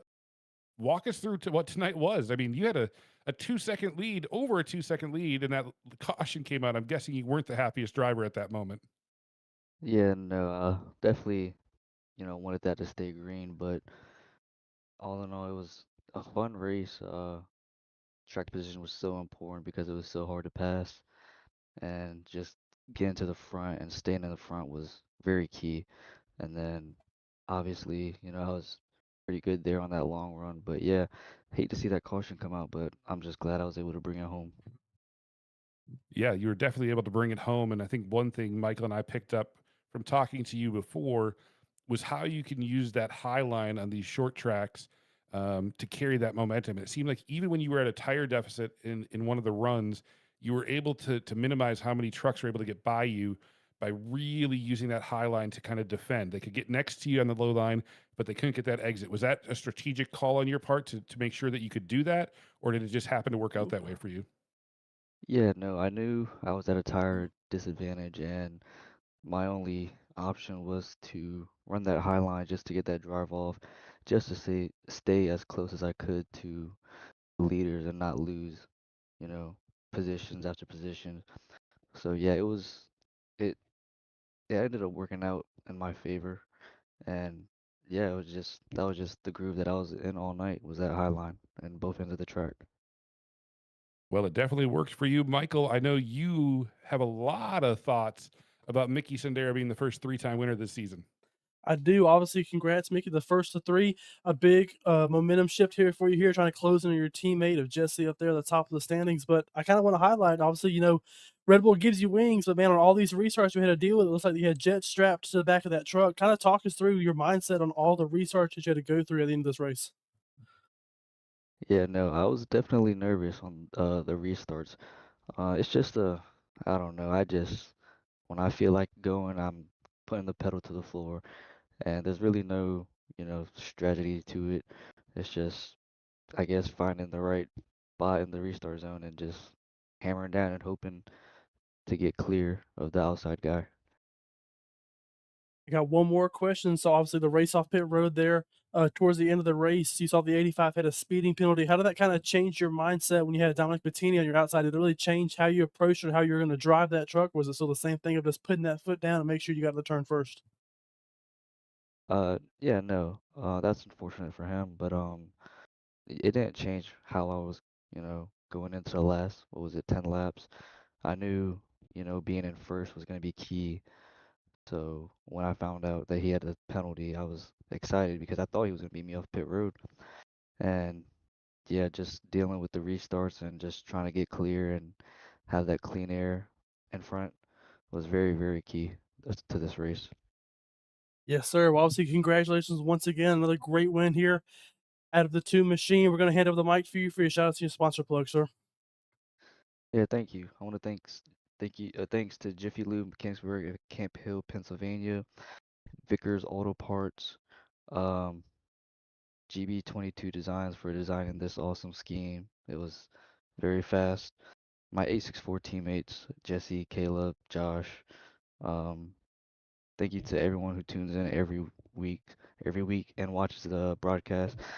And Duna, and thank you to you guys as well. As I said before, you guys do an amazing job. I look forward to going back and watching this one. Well, Mickey, you should go back and look forward to one more win. 9 races, 3 wins. That's a third of the races you've won already. And unofficially, you are 17 points behind your teammate for the lead now. So in 2 weeks, you have shrunk that lead down to 17 points. So maybe a little friendly banter you guys can have there at the 864 channel and team meetings. Oh yeah, for sure. I'll give Jesse some stuff about it. Awesome. Well, congratulations again, Mickey. We look forward to seeing you next week. Thank you guys. Have a great night. Ladies and gentlemen, the Magic 175 winner, the 2 of Mickey Sendera, third of the season, Michael. Another great win there. Another great strategy call comes out of the two. And once again, he's had to play a lot of defense and a lot of these wins using that higher line. We talked about it earlier in this race, how well he was able to kind of keep that momentum up there on that higher line. And he pulls it off again to pull out another win. Number 3 on the season. Looking for more here. Speaking of looking for more, you hear all of our drivers looking for more support for our sponsors. We couldn't do it without them. Jiffy Lube of Mechanicsburg and Camp Hill, Pennsylvania is proud to support grassroots racing and the sim racing community. We provide fast, reliable automotive maintenance to help keep our customers on the road with confidence. From oil changes and inspections to preventative maintenance and vehicle care, we're committed to quality service in the Mechanicsburg and Camp Hill, Pennsylvania communities. Just like racing, vehicle maintenance depends on performance, reliability, and attention to detail. We're excited to support the HPRL Truck Series and the drivers, teams, and fans who love motorsports. Jiffy Lube of Mechanicsburg and Camp Hill, Pennsylvania. Leave worry behind. Well, we always say leave worry behind, Michael, and then we say we're going to leave another track behind. We're going to leave Loudon, and we're going to move on to a dear friend of yours, the Lady in Black. Oh, I've been waiting 2 weeks to say this. We are headed to the Lady in Black. The track Too Tough to Tame. There's a reason that track has 2 nicknames. It is a handful. It is a tricky racetrack to conquer. And I can't wait to see the HPRL drivers try to take it on next week. It's going to be a lot of fun. A throwback race. Obviously, a lot of great schemes that we'll have to highlight throughout it, but a lot of fun as we head to South Carolina next week. The throwback is going to be just as exciting as the racing. We've got a sneak peek at some of the schemes that some of these drivers are planning on running. And trust me, you don't want to miss it. Make sure to share it out with all your friends and family members because it is going to be a doozy. And right after that, which I don't want to skip past it, Michael, because it's going to be so much fun, we head to the All-Star race. So a lot of exciting stuff on tap. Again, all working towards the playoffs and that all-important cutoff line race. But I will tell you, there's going to be more exciting things in the schedule. Pay attention because there's going to be more opportunities for you to partake throughout the season for many different things. First, like we've mentioned for a couple weeks now, the All-Star race, you have a chance through Fantasy Sim Racing to have a play in the outcome. Next week, after the race, we will give you more detailed instructions about how to do this. But again, scan that QR code now, sign up for free, get yourself familiar with it because you can have a factor in the outcome of who wins the All-Star race payouts in many different ways, shapes, and forms. It's going to be exciting. All green flag racing. Michael, I don't know. We might have just signed up for a 5-hour broadcast, but nonetheless, it is going to be entertaining when we get to that All-Star race. 100%. A lot of fun. Can't wait to get there in a couple weeks. Obviously, every week we go closer, we get a little bit more excited to go over to that. Obviously, Atlanta, we know the kind of racing it produces there, or Echo Park, excuse me. My home track, so obviously I know the great thrill and the great show that track puts on. Excited to get there, excited to see these guys have a little bit more fun, a little bit more skin in the game, a little bit more to go after there as we head there next week, or 2 weeks away, excuse me. 2 weeks away, all that after the Lady in Black points race and then a money race. No points on the line in the All-Star race, so the guys can let it all hang out. But Michael, we'll put a bow here on the Magic 175 at New Hampshire for Emil Duna and everyone at the HPRL Truck Series, brought to you by Jiffy Lube of Mechanicsburg and Camp Hill, Pennsylvania. For everyone at Veteran and Affiliated Networking, it is amazing to see each and every one of you every single week. And we hope to see you here next Thursday when we head to the throwback race at Darlington.